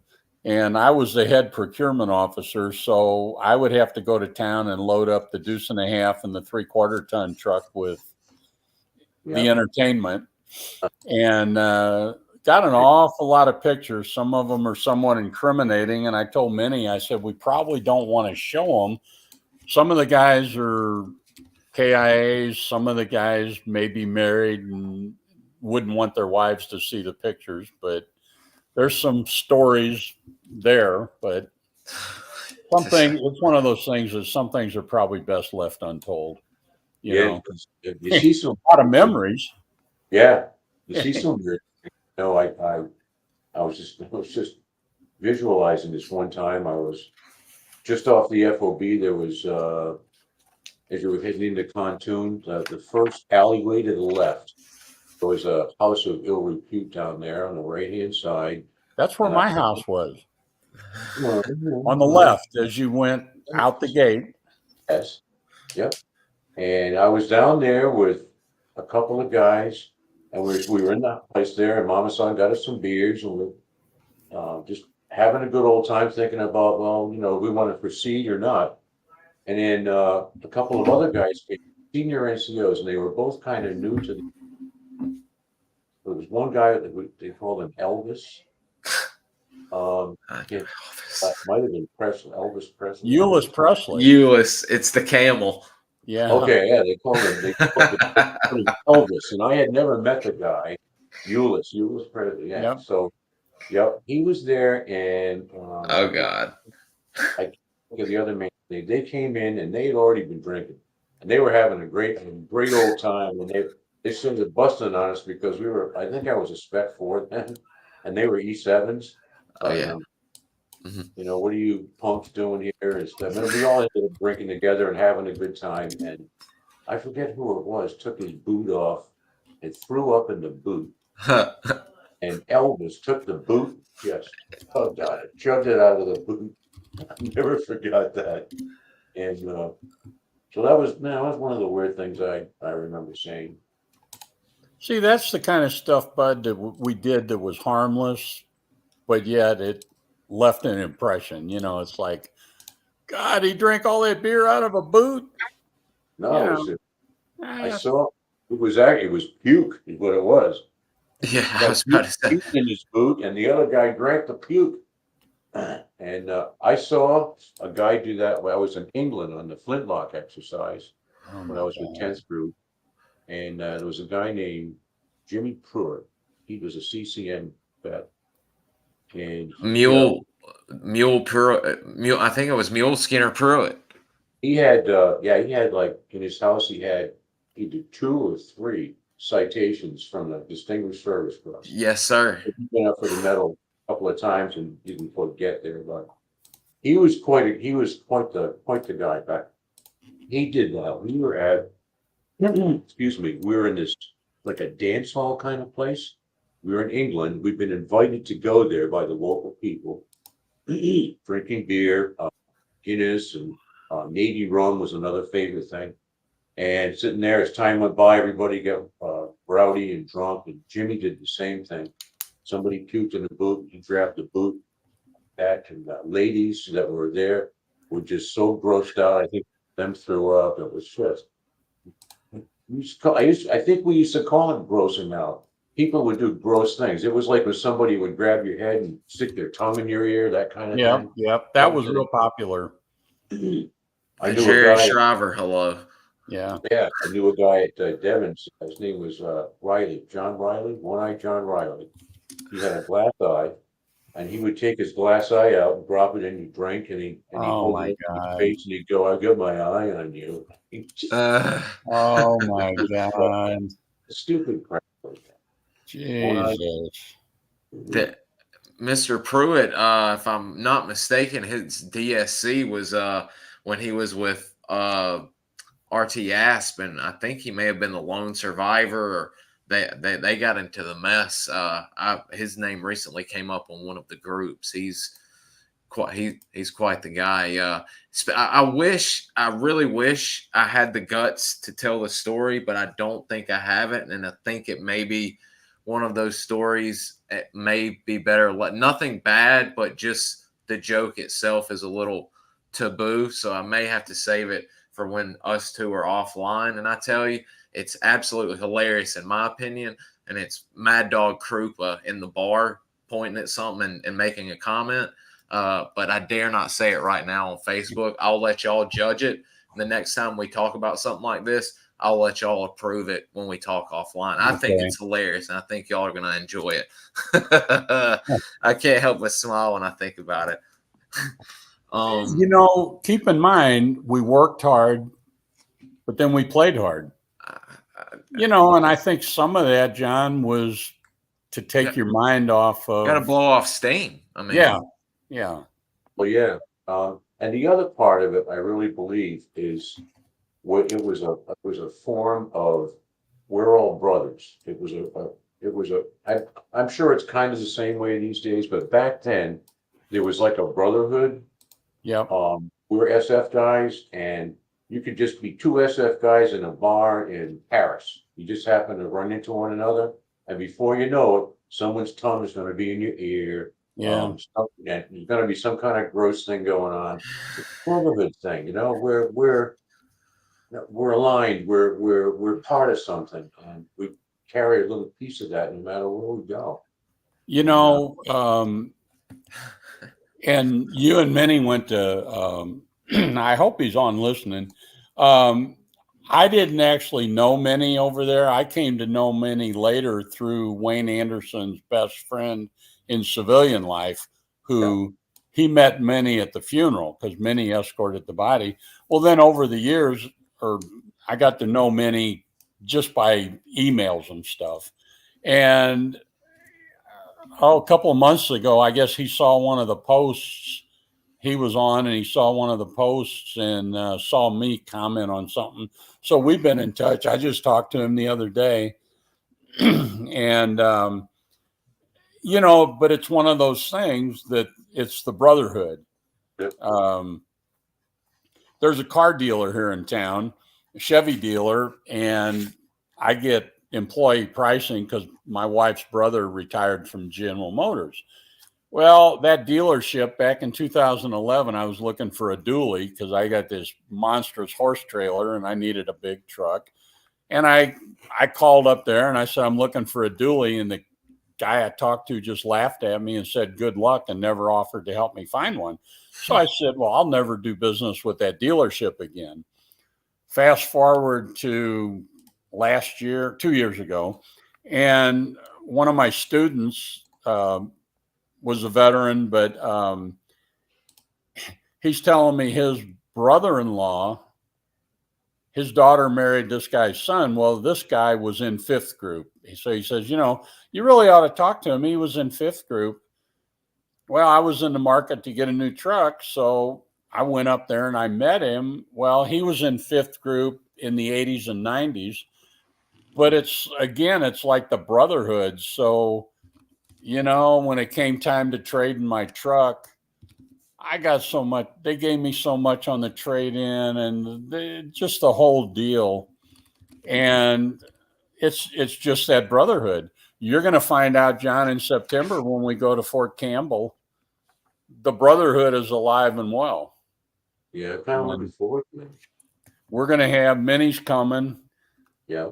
You, me, Minnie, Vern Ward, who you didn't know, but Vern was with me when I got shot the first time, and he was at the yard camp for a while, and he was up at Mylock and Fubai and everywhere.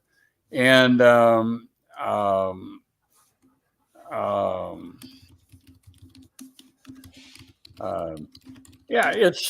one of those things. So you and I mean, I hadn't talked to you since 1970, right? That's right. And somebody else said, oh, I talked to John. Well, there was a picture. It was that famous picture of you at the party looking at the camera with the big mustache, that I've always envied. Yeah. And I said, that's Jay Holland. And your son jumped in. No, it's John Holland. Well, it's Jay to me. Sorry, bud. But, it's Jay. And then we ended up hooking up, and it's just like, it's like old times. And Terry and I do some Facebook stuff. We did Merry Christmas and Happy Easter and a few other things. Right. Recently, he just had his anniversary. Him and Patty just had 53 years. Yep. Yeah, good guy. We went to language school together. Uh-huh. Good guy. Very good man. But you know what's funny is that even though we were at FOB2 together, I hardly saw him. I hardly ever saw him. Yeah. When I first got there, he got there a little ahead of me. We kind of like bumped into each other in the yard there by the supply building. And hey, how you doing? And I remember he said to me, "Have you been over the fence yet?" And I said, "What the hell is the fence?" Again, I had just gotten there and I didn't know Sure. what the was. I said, "Well, no, I haven't. Well, what's the fence?" And he said he explained it to me. And I didn't. Jesus, I might have run into him 2 or 3 times the whole time I was there. I think he came home just before I did. I honestly don't know. It's funny. Like you said, I haven't seen you since 1970, Yeah. and memories fade. And when we first became reacquainted, I'm thinking, wait a minute, I know that guy. Yeah. We were roommates, for Christ's sake. How could I forget you? But we weren't roommates for long because I remember you went back up to the yard camp, and I stayed there with Company B. But I don't know. Some of the guys I knew there, I wish I could, like Joe Johnson. I would love to get in touch with Joe Johnson again. See how things turned out for him. Tim Lynch. I had some of those guys. Carlos, I remember I told Bud I talked to Carlos not long ago, Carlos Parker, and he was, at first he was like, "Oh, John." Then he remembered who I was. He's 86 years old now. Yeah. He's alone. His wife passed, and he's had quite the life. But he had like a second wind. He came back from Vietnam. He lost his lower leg. The Army let him stay in. They gave him a prosthesis. He learned how to use it. He eventually got promoted to sergeant major. He was with the 3rd of the 7th down south. El Salvador. He knows more shit about what happened in South America and Central America in the 80s and 90s. Because after he retired from the Army, he went to work for DOD doing the same stuff. Wow. Every now and then on the phone, he was telling me, he'd start to tell me a story. Then he'd say, "Oh, I'd have to kill you if I told you how I ended." Because a lot of it's still classified, he knows more about operations in South and Central America than most of us have forgotten. But what a great guy. So yeah, so I told him I would call him again. So I owe him a call sometime soon. I'll stay in touch with him like every 5 or 6 weeks and give him a call. And Tom Moscow calls him because Tom was his 1-0 before he got sick with malaria and got medevac. Saved Tom's life that day. Yeah, yep, carried him. Literally. That lets you know the how strong of a man physically and mentally Mr. Carlos was. He was a badass little guy, let me tell you. Look at the picture of the three of us standing together. He's just short. What a badass guy he was. He really was. Let me pull that up. Hey, Bud, what's I don't get this comment you just posted right above Mary Jo's comment that I'll go into it. I was letting her get into it since the people who are live can't see this on the chat or when they watch this live, which they're doing now. That they're not. Well, they might be able to see it. I might have to delete that. That is the joke that I will be telling you after offline. It's Fred Krupa in the Officers Club. Okay. I still can't have Mary Jo. I'll end up telling you about it later. I probably had fat fingers and messed it up, but it's absolutely hilarious. I've ran out. How much time we're here at the hour 40 mark? Mr. John, how much time did you have today? I have all the time in the world. I think this is the first time. So I'm in it till the end, whenever they end. Well, you don't have to go be the bouncer at the old people's bar. I did that last night. I bounced around last night, and I'm gonna bounce tomorrow. Tomorrow they have where I work. They have an auto show, and I don't know if they're sports cars, Model Ts, or Corvettes. People in the villages, again, everybody's a senior here. Some of these guys have some unbelievable cars that they build in their garages. And then every so often they'll have a show at the town square. And people come from all around, from downtown and whatever, and they'll just walk around and you talk to these people. And my job is to make sure that people follow the rules. And I'm like, no, you can't bring your dog. You can't bring your Great Dane or your Doberman Pinscher into the town square. You can't sit there. That's what I do at night. Same thing. It's like you get people to move because they sit in the like you keep an alleyway open for emergency services because it gets hot here. And yes, people have strokes and heart attacks. That's what old people do. And so we keep these lanes clear, but it's like people always want to sit their chair where they can't, they're not supposed to. And so my job is to go, excuse me, sir, madam, and to be nice about, can you move, please? And they don't always want to move. And then, so I have to be an ambassador to the villages, which is the name of the place where I live. And I have to be, I can't get in their face. Sometimes I'm tempted. Remember, 2 or 3 weeks ago, some bastard actually reached a lot of the people that do what I do, they're women. This guy reached up and he slapped this girl across the face. And she didn't say anything. She didn't say anything until like the next night. I was on duty the next night.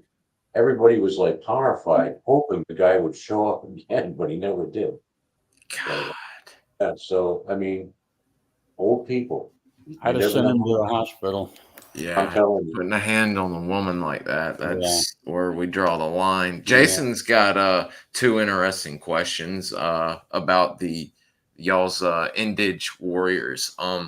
Jason said he's heard, or we've heard about superstitions with the recon teams, like Indige wanting even numbers and things such as that nature. Did Hatchet Forces have anything like that? Any individual stuff going on? Well, a lot of that stuff, and John, I mean, you saw it too. I mean, the yards were very touchy-feely, but they were also extremely superstitious. I mean, they believed in animal, what's it called? Spirits, animism, and Animism. Yeah. And I have hanging out on my war wall in the workshop, I've got I won't call it an amulet, but my yard girlfriend made it for me, and it was a red and yellow like a string, and then there's a little square about, I don't know, in 2 inches by 2 inches or something, and it's red, like red material with some drawings on it, and you can tell that inside is paper or something folded up. And I asked her, what is this for? And she said, if you wear it, you will not die. So I always wore it when I went to the field, and I'm still here. But it was one of them things. And that's just like they would give us the bracelets. Mm-hmm. That was a sign of friendship and respect. I felt like I was in a jewelry store if I wore all my bracelets, but that was kind of different because, I had a yard. I call her my girlfriend, even though we had to go through a wedding ceremony down in the village. I just love my yards. And think about it, when you're out in the field and it starts getting heavy, these guys are watching your back, you hope. And I used to teach, like John probably saw at times, I'd have one of my yards in the room and I was teaching them English and they were teaching me the different yard dialects. And I've still got a lot of the dictionary that I built. I've still got it out there. But yeah, I mean, the yards, they were a kind of people that if you're loyal to them, they're loyal to you and they'll die for you. And so, I mean, Jason, what can I say? They're a rare breed of people. With them touching and holding hands and all of that from the Jason Hardy pictures, most people, when we've heard of some macho SOG men that, had problems with that, and the other SOG men having to say, hey, this is how this is. They love you and respect you, and you're going to have to get with the program. Exactly. Did y'all see any guys having a problem with that? Because I mean, you in all of Jason's books, you're bound to see, you know, the yards just draped over their Americans, you know, like their children, you know, hanging on their parents. Keep in mind that we paid our yards the equivalent. The average yard was paid the equivalent of a Vietnamese first lieutenant. Absolutely. And since we trusted them literally with our lives, it behooved us to be as friendly as possible with them. Mm-hmm. You know, I had a house down on that street to the left. I had a house down there where my girlfriend stayed. My interpreter, he stayed right next door, and he was killed when Wayne was killed. And I had to take his wife and family down to play coup to the morgue to retrieve his body because nobody would lift a finger to help her. And I just loved them, and I realized the importance of having a good relationship with them. If they had a custom like that, it was not our custom, but I've seen other countries, Israel. I've been to Israel several times. You see guys over there holding hands. Oh yeah. And it's not because they're not fruity. It's a sign of friendship and respect. Respect. So yeah, I mean, I never thought anything of it. You know. Same thing. You know, the thing about mountain yards that struck me like right off was when I first interacted with them. They were smallish, youngish for the most part. Although there was some older guys, but they were youngish, and you could easily. I mean, the nickname was the little people. Yeah. You could easily mistake them for having childlike personalities and a sense of being. At the same time, you know, give the kid an M72 law or an M79 grenade launcher, or tell them to set up the M60 and fierce soldiers, fierce warriors. They're warriors. They're a warrior class. They're hunters. They're not children. They're not childlike in any sense of the word. And the first time I got invited to go down to the yard village, remember you to the right. You went to the right. Right. Yep. To the village back there. I went back there with some of the yards from one of the recon teams, and walking down the road, they were holding my hand on both sides. It was like 5 guys, and we went down. We went to somebody's hut. It was up on stilts, and you had to walk up like the bamboo stairs or something. The women were very standoffish. That's their culture. But these guys were like, the term "all over you" is misleading, but they were very friendly. And the first time I was exposed to them, I was a little not put off, but maybe taken aback. That's the culture I come from up in Rhode Island. Men don't do that, but you know, you have a couple of sticks of rice wine. They pull some of that scarcely cooked pork out of the fire and up there and you start to get the feel for, you know, these are pretty cool people. These are pretty cool people. And then you go to the field with them and you watch them react, how they react to ambush, how they fight. Wow. It's like they're fearless. I don't ever recall seeing one show fear. So I guess what I'm trying to say is that you don't mistake their childlike appearance with their ferocity. Their ferocity. They were terrific soldiers, and I've always often wondered how and what happened to them. I know there's a village with them in North Carolina and they were brought over by SF guys. And I've been to their website, and I tried to get in touch with somebody down there to kind of talk about how that whole thing came about. But all I could get from somebody did answer. All I could get from that person was that everybody's Americanized. They're not Montagnards anymore. They're Americans. Okay, and they don't like look back. Like they revere their elders, those who came from the old country. But they're old like Terry and I are now. If you think about it, they're Americans. They're not Yards. They're Americans.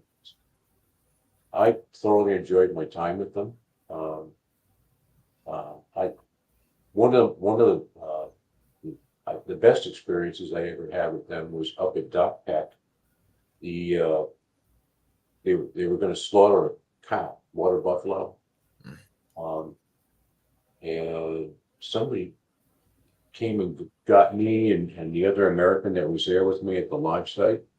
Would you like to come and watch this? And the mountain guy, I remember the reason I'm telling you this now is that they grabbed our hands and pulled us to the ceremony. There was a ceremony, an animist type ceremony. The women were in a big circle, and there was a guy he had an M16. These were local people from Dock Peck. They're part of the CIDG there, I guess. And they shot the buffalo, and the women had their knives and buckets. Yep. And descend on this animal that's dead. One shot, it's dead. And they butchered that thing. I swear to God, in like 10 minutes, they carried up the entrails, the whatever. They take the intestines and they stuff the intestines with. I mean, they wasted nothing. It was nothing but like there was a dried blood spot on the ground. Everything was taken. They used everything. God. Yeah, I've never seen That's anything. amazing. So I didn't take part in the ceremony, but I did get to see it. And again, I'm a young American man. I'd never seen it that well. It was. Wow. That village to the right as you went out of the camp. Yeah. My yards took me down there, and that was the day when I drank the village chief under the table. So from then on, you're expected to make an appearance. And I finally figured out eventually I'll let him drink me under the table, and then, Yeah. Shift the order back in proper place. But because I had the Montagnard girlfriend / wife, I was pretty close to all of them, and I never once felt uncomfortable out in the field. No. Around my yards. No, I relied on them. I felt safe with them around me. I really did. The guys that we always had the same guy out on point. Sometimes these conversations make memories come out of black spaces. And eventually I'll remember his name. But he was the same guy, always walked on point. And he always had a headband tied around his head like you used to do. And he was quiet, and he never said much, even like back at the FOB, but he was always the point guy. And he moved through the bush like you couldn't hear a rustle. Okay, you couldn't see a tree branch shake or anything. It was just so good. And when I saw stuff like that, and when I watched the guys in training, when we did immediate action drills and stuff like that, and I watched them go through the motions and hit their targets, and I felt so safe with these guys. They were freaking warriors. They were the best. They were the best. And anybody who put down a local person, even the Vietnamese people, I had no use for them. American troops, like 4th Division guys, they would come through in ATCs and 2.5-ton trucks, and they think it was funny to throw a smoke grenade in a hoop or stupid shit like that. And and we used to scream at them, and they want to stop and fight. And come on. Yeah, really, bring it on. Wrong group to stop and fight with. Exactly. It's not funny, and you don't do it to our people. You just don't do that. Nah, that's like doing it to one of y'all in a sense. Exactly. and we were taught to play dirty. Yeah, Yeah. I was about to say that's not Yeah. the group the fourth ID, even with their tanks and armor, want to mess with. And even today, these old guys that are still alive like us, you don't want to go down a dark alley. Nah. You don't. You don't. Um, You don't, because he's going to have a surprise on him, some stuff somewhere in a dark spot, and he's going to use it on you. That's just I'll it's tell not you going to go down swinging, but that's how we do. That's how we rock. We go down swinging. a funny story about that, kind of about that. I carry a 1911 as my concealed carry, and you know, I don't need a bunch of extra clips or anything. So one day, my wife and I were at McDonald's road trip. So we were there eating breakfast, and is when I still had my dually. So you got big, full doors in the back. So this homeless guy comes up on her side, and she starts giving him the thumb like this, and thinking about it later, he thought that she meant get in the truck and we'll give you a ride. God. Well, next thing I know, he opens the back door of the truck and starts coming in until the barrel of my 45 met him in the forehead and put a dimple in his forehead. And his eyes got about that big around like a saucer, and he backed out. So I called the cops and I said, I just about splattered his brains all over the parking lot. So when the cops got there, they said, well, if you would have, it would have saved us from having to deal with him. But, it wouldn't have bothered me a bit. It's just, my buddy and I were downtown St. Louis one time, and we were leaving and we were on our way to a meeting. And all of a sudden we hear this, and it was in North St. Louis, which is bad now. Yeah. And all of a sudden we hear this pop, pop, pop. And these two cars with Illinois license plates go flying past us, and they're shooting at each other. Oh. And I told my buddy, I said, you want to get involved? And he freaked out, and he's like, no. I was ready to, I was a run and gun battle right there. Exactly.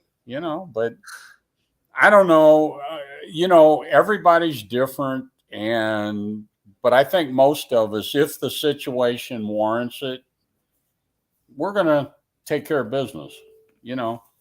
It's just, so we don't run out of time. And I know we've got some names on here I don't recognize.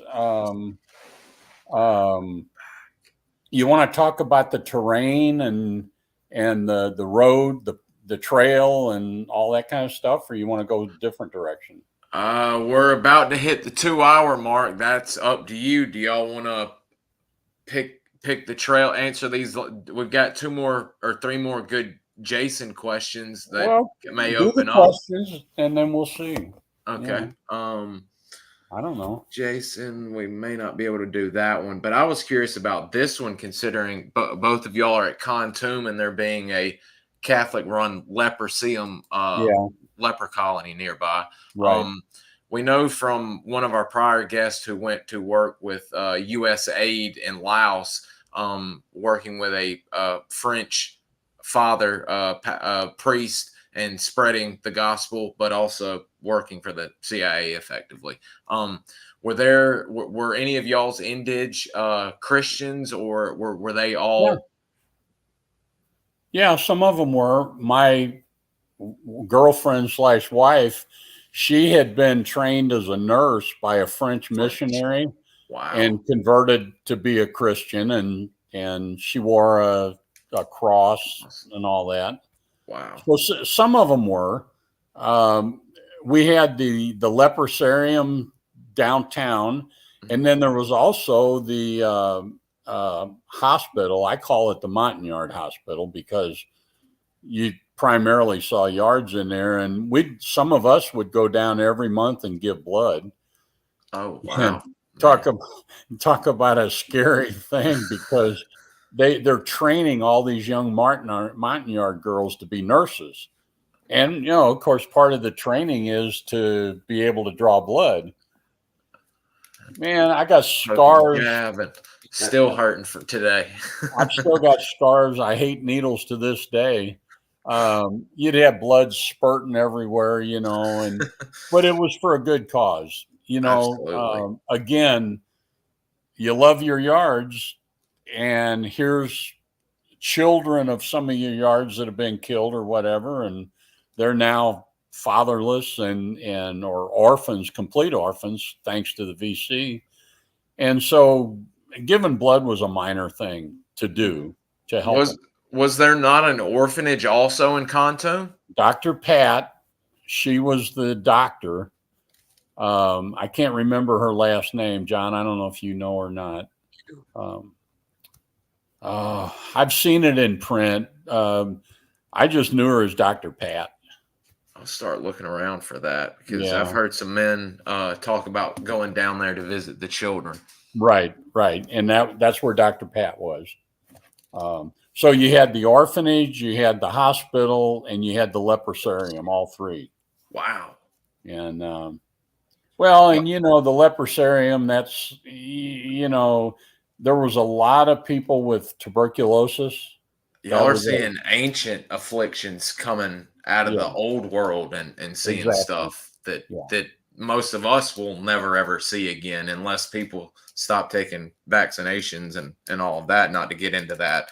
Right. But yeah, leprosy, I mean, that's biblical, shall we say. Leprosy. Yeah, look at Ben-Hur, Yeah. Jeez. Jason, where was that other one? You had a good one. Talking about age, because we have, Mr. Carlos was in his 30s, I believe, while running Recon. Jason said, beware of an old man in a place where men die young, or a profession, I should say. Who was the oldest operational guy you two can think of at the FOB? Go ahead, John. I was going to say Donnie. Matt Sergeant Donnie, who was Norm Doney. Norm Donnie. Yes, sir. A company first sergeant. I think he was in his late 30s, early 40s. He may have been 40, actually. I think he's passed since. Oh, yes, sir. He passed here a few years back. Howard was in I believe, mid to late 30s. Choo-Choo, I know, ran a mission. He was old, but wasn't out and about. Homer Hungerford, which was in 70 with Jim Shorten. He was a Korea War veteran. Seems like late 30s, mid 40s is, and that's old for what y'all were doing. Squirrel Sprouse, if he was in it. Squirrel and snake. Yes, sir. Didn't think about that. Old. And you never asked anybody their age. I never did, but I mean, I think of Sprouse, for instance, gray hair. I was at Fort Bragg before going in. Remember, he was awarded the Silver Star to serve on. He was in my company, C company. And then shortly after he got there, he turned around and went back. He ended up earning a silver pistol, and I think either his second or maybe it was his third tour. I just recently found a amazing photo of him getting his silver pistol, the Browning High Power. That company, C Company, third group, was like a holding company for guys who've been wounded, injured somehow, whatever. They come back to the States until they were healed. And then the first thing they did was put in the 1049 to go back. But that's what you did. That's what soldiers did. If you're a soldier, where do you want to be? You want to be picking up pine cones at Fort Bragg? Or do you want to be in Vietnam, where the action is? When John says, do you want to be picking up pine cones at Fort Bragg? I got the perfect story to tell you how badly the Army mismanaged us. So when I got back to Bragg in 7th Group, they had a thing called post support. So every month, different units had to provide people to do different things. So for 1 month, it was July of 70. Myself, I was an E6 staff sergeant and a master sergeant. We spent the entire month driving a box truck, going to a warehouse, picking up furniture and delivering it to on-base housing for enlisted men. Now, you want to talk about a waste of resources, You know, but that's the kind of bullshit. And then, let's see, another month I spent walking guard duty. So I was on at night. Now, I'm an E6, walking guard duty with an M14 with no ammunition at a motor pool. Give me a break, would you?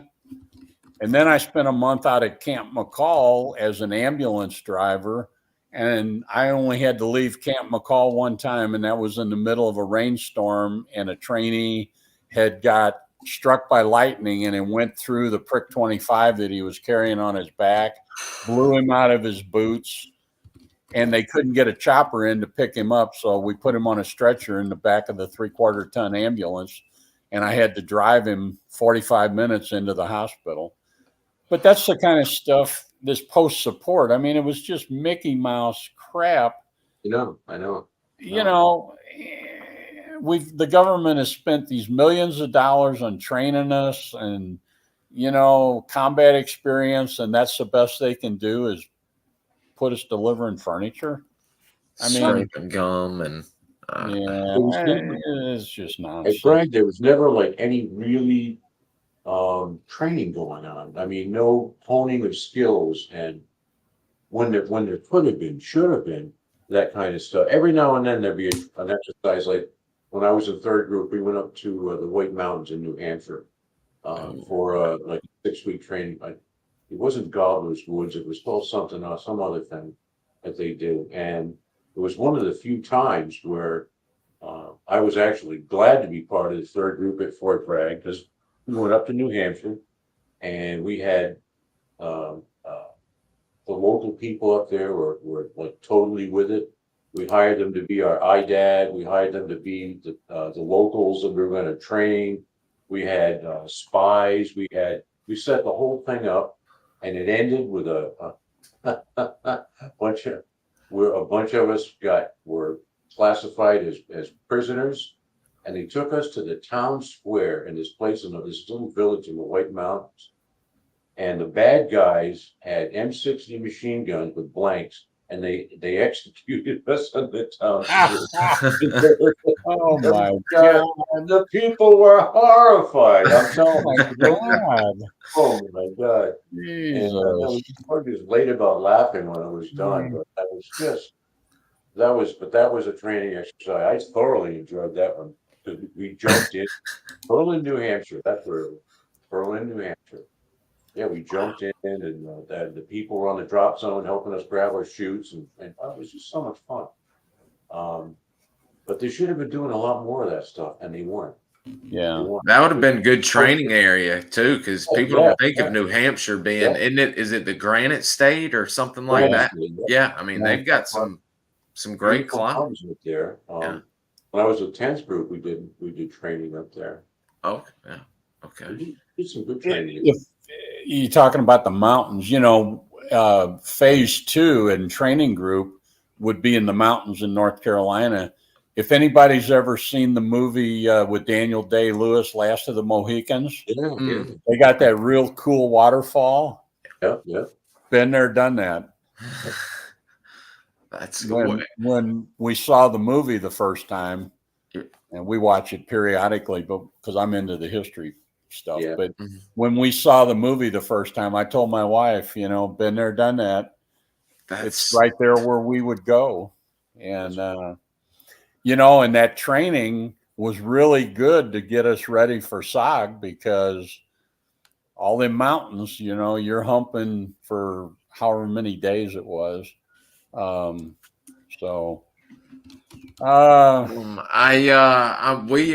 gonna have to wrap it up today. I've got some business to take care of that I've just been notified of off camera here.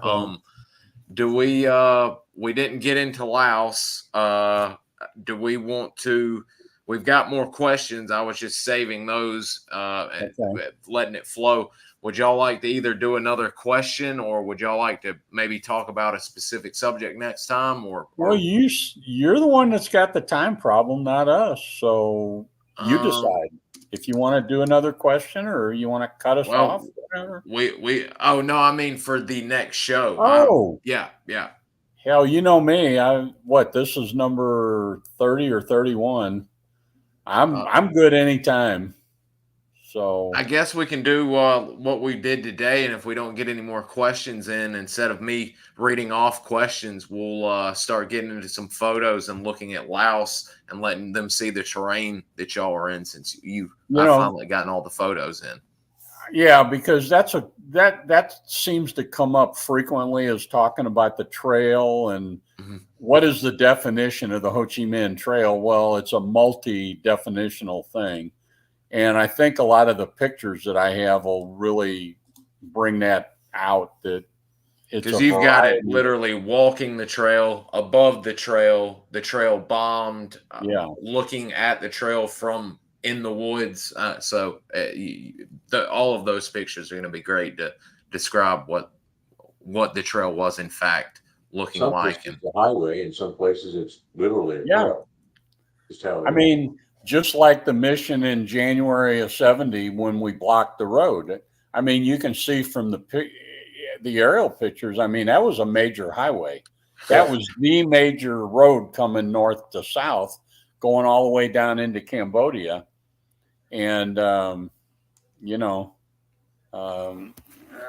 see. We'll do James Porter's got one more good one. Cam Duck was closed by that time, James, but this is a good one, and we'll close with this one. I would say, James, your last question, listen to the old guys. Listen to the guys that have already been there and done that, because if you think you know anything just because you just got out of training group, you don't know jack. So listen to the old guys if you want to stay alive, because, again, it goes back to that. If he's an old guy, that means he's managed to survive all this stuff, so he can at least train you or give you advice that's going to be more valuable than coming from somebody that's only been out there once or twice. Yeah. The school solution. There's a school solution and there's reality. Yeah. School is everything you learn in school. Somewhere along the line, someone's going to tell you, well, kind of put that off to the side. Don't forget about it, but because reality is different. I got my talk about, you were just saying, from Howard. I'm sorry, from Sergeant First Class Bob Howard, Company First Sergeant. And I went back that afternoon after Carlos picked me up from the orderly room. He gave me that talk. That's almost exactly the word it said. So, shut your mouth, open your eyes, listen. He said, I've assigned you to one of the best 1-0s we have here on the FOB. Listen to what he says, do what he says, and train hard, and then we'll see how it goes. But that's when I first got there, and Howard was working in S4 because he was waiting on one of his Medal of Honor submissions. He gave me a lot of good advice on weapons, because he said, "What weapon do you want?" I said, "What do you mean?" And so he explained it all. He gave me the pros and cons, and I stuck with the M16. But I tried some of the other ones, and I just didn't care for them. I didn't care for the AK-47. But some guys loved them. It's to each his own. I guess that's why today I have 3 ARs. But I shouldn't say that, because the government might be listening. Oh, well, they're legal. We're too small, and they hopefully they've got better things to do than sit You here. never know. I mean, these days they come after school board members and people at school. Exactly. But I would say it's up to John. Mr. John can keep us abreast next week. I've got a test, and then we've got a show next week, I think on Monday and Tuesday. And other than that, Mr. John, if you are free anytime you're free next week, and you'd like to, we can jump on for, I think this may be part 4 now. Yeah, this is part 3. So part 4 would be the next one. So and we can jump right into Laos if y'all'd like to, and then close with questions, considering we're probably going to cover a lot of stuff in the Laos and the photo section when you're talking about those. Yeah. So. And as you keep getting new members, I know I've probably told a million of these stories about 500,000 times, but as you're getting new members, you know, it doesn't hurt to answer the same old questions again, because sometimes they lead to another story. Sometimes they just answer the question, but Jason's got a lot of good ones that some of these are actually, I've recognized some of the questions and the names that we've got stored up. So if, like I said, if we have a slow run to where people are just listening, I've got some pretty good ones that I've saved to pepper in there that I think are going to jog some memories for you guys. How many people can you put on here at one time? We've got 3 right now. I believe I can get either 4 or 6. I'll have to check. I think maybe 6, actually. I'll have to work on Minnie and see if he wants to join us, John. That would be great. Yeah, that would be great. I bet he would. I bet he'd do it. I think so. I'll probably talk to him tomorrow. Absolutely. There's more than enough room. I know I'm having trouble with this laptop because it won't let me type any chat questions, and it's not even showing me how many people are listening and all that other stuff. So I don't know what's going on. But on my other laptop, I can do all that stuff. But yeah, I'll talk to Minnie and see, because he was in RT Arizona. Mm-hmm. Arizona. And he ran with some interesting guys, Twiggy Dean and Mike Wilson, who went to Rhodesia after. He'd be an interesting guy. So that might be cool. Is the more the merrier, as far as being able to answer questions and tell stories. And Mr. John, you got something? I was going to say, as far as the 5th group reunion, the days I'm going to be able to participate are the 17th through the 20th of September. That's 4 days. Oh, good. Okay, and it's all because of the job that I have. I requested the time off, so I've got those 4 days. Okay, I'm pulling up the calendar. I think you said the banquet was, what night was that? Thursday night, the 19th, was it? That's a spam call. Okay, so we have, oh, come on, get out of here. September. Okay, so I'm going to get there, and Bud's going to get there on Tuesday, the 17th. The main activities are going to be Wednesday and Thursday, the 18th and 19th, and then there's other stuff going on the 20th and 21st. We may, if we do a live Budcast, we may do that on Friday the 20th. Guys, we're trying to, or Mr. Terry is working to where we might do a live on location show with the guys, and maybe some current guys, but definitely Mr. Vern, Mr. John, and Mr. Terry, which I happen to think would be very cool, getting to have all of us together on location. So definitely keep September open for that and watching for that. I just think it's one of those things, again, it's the brotherhood. Get us all together. And of course, we're going to have a few days together, and we'll probably be tired of each other by the time it's over with. But it'll be a good time. I'm going to shut this down. Y'all stay in here, and we'll get our schedule ready. Guys, we're going to shut it down, so we will see you guys later. So I'll keep y'all abreast on when we're going to have part 4. See you.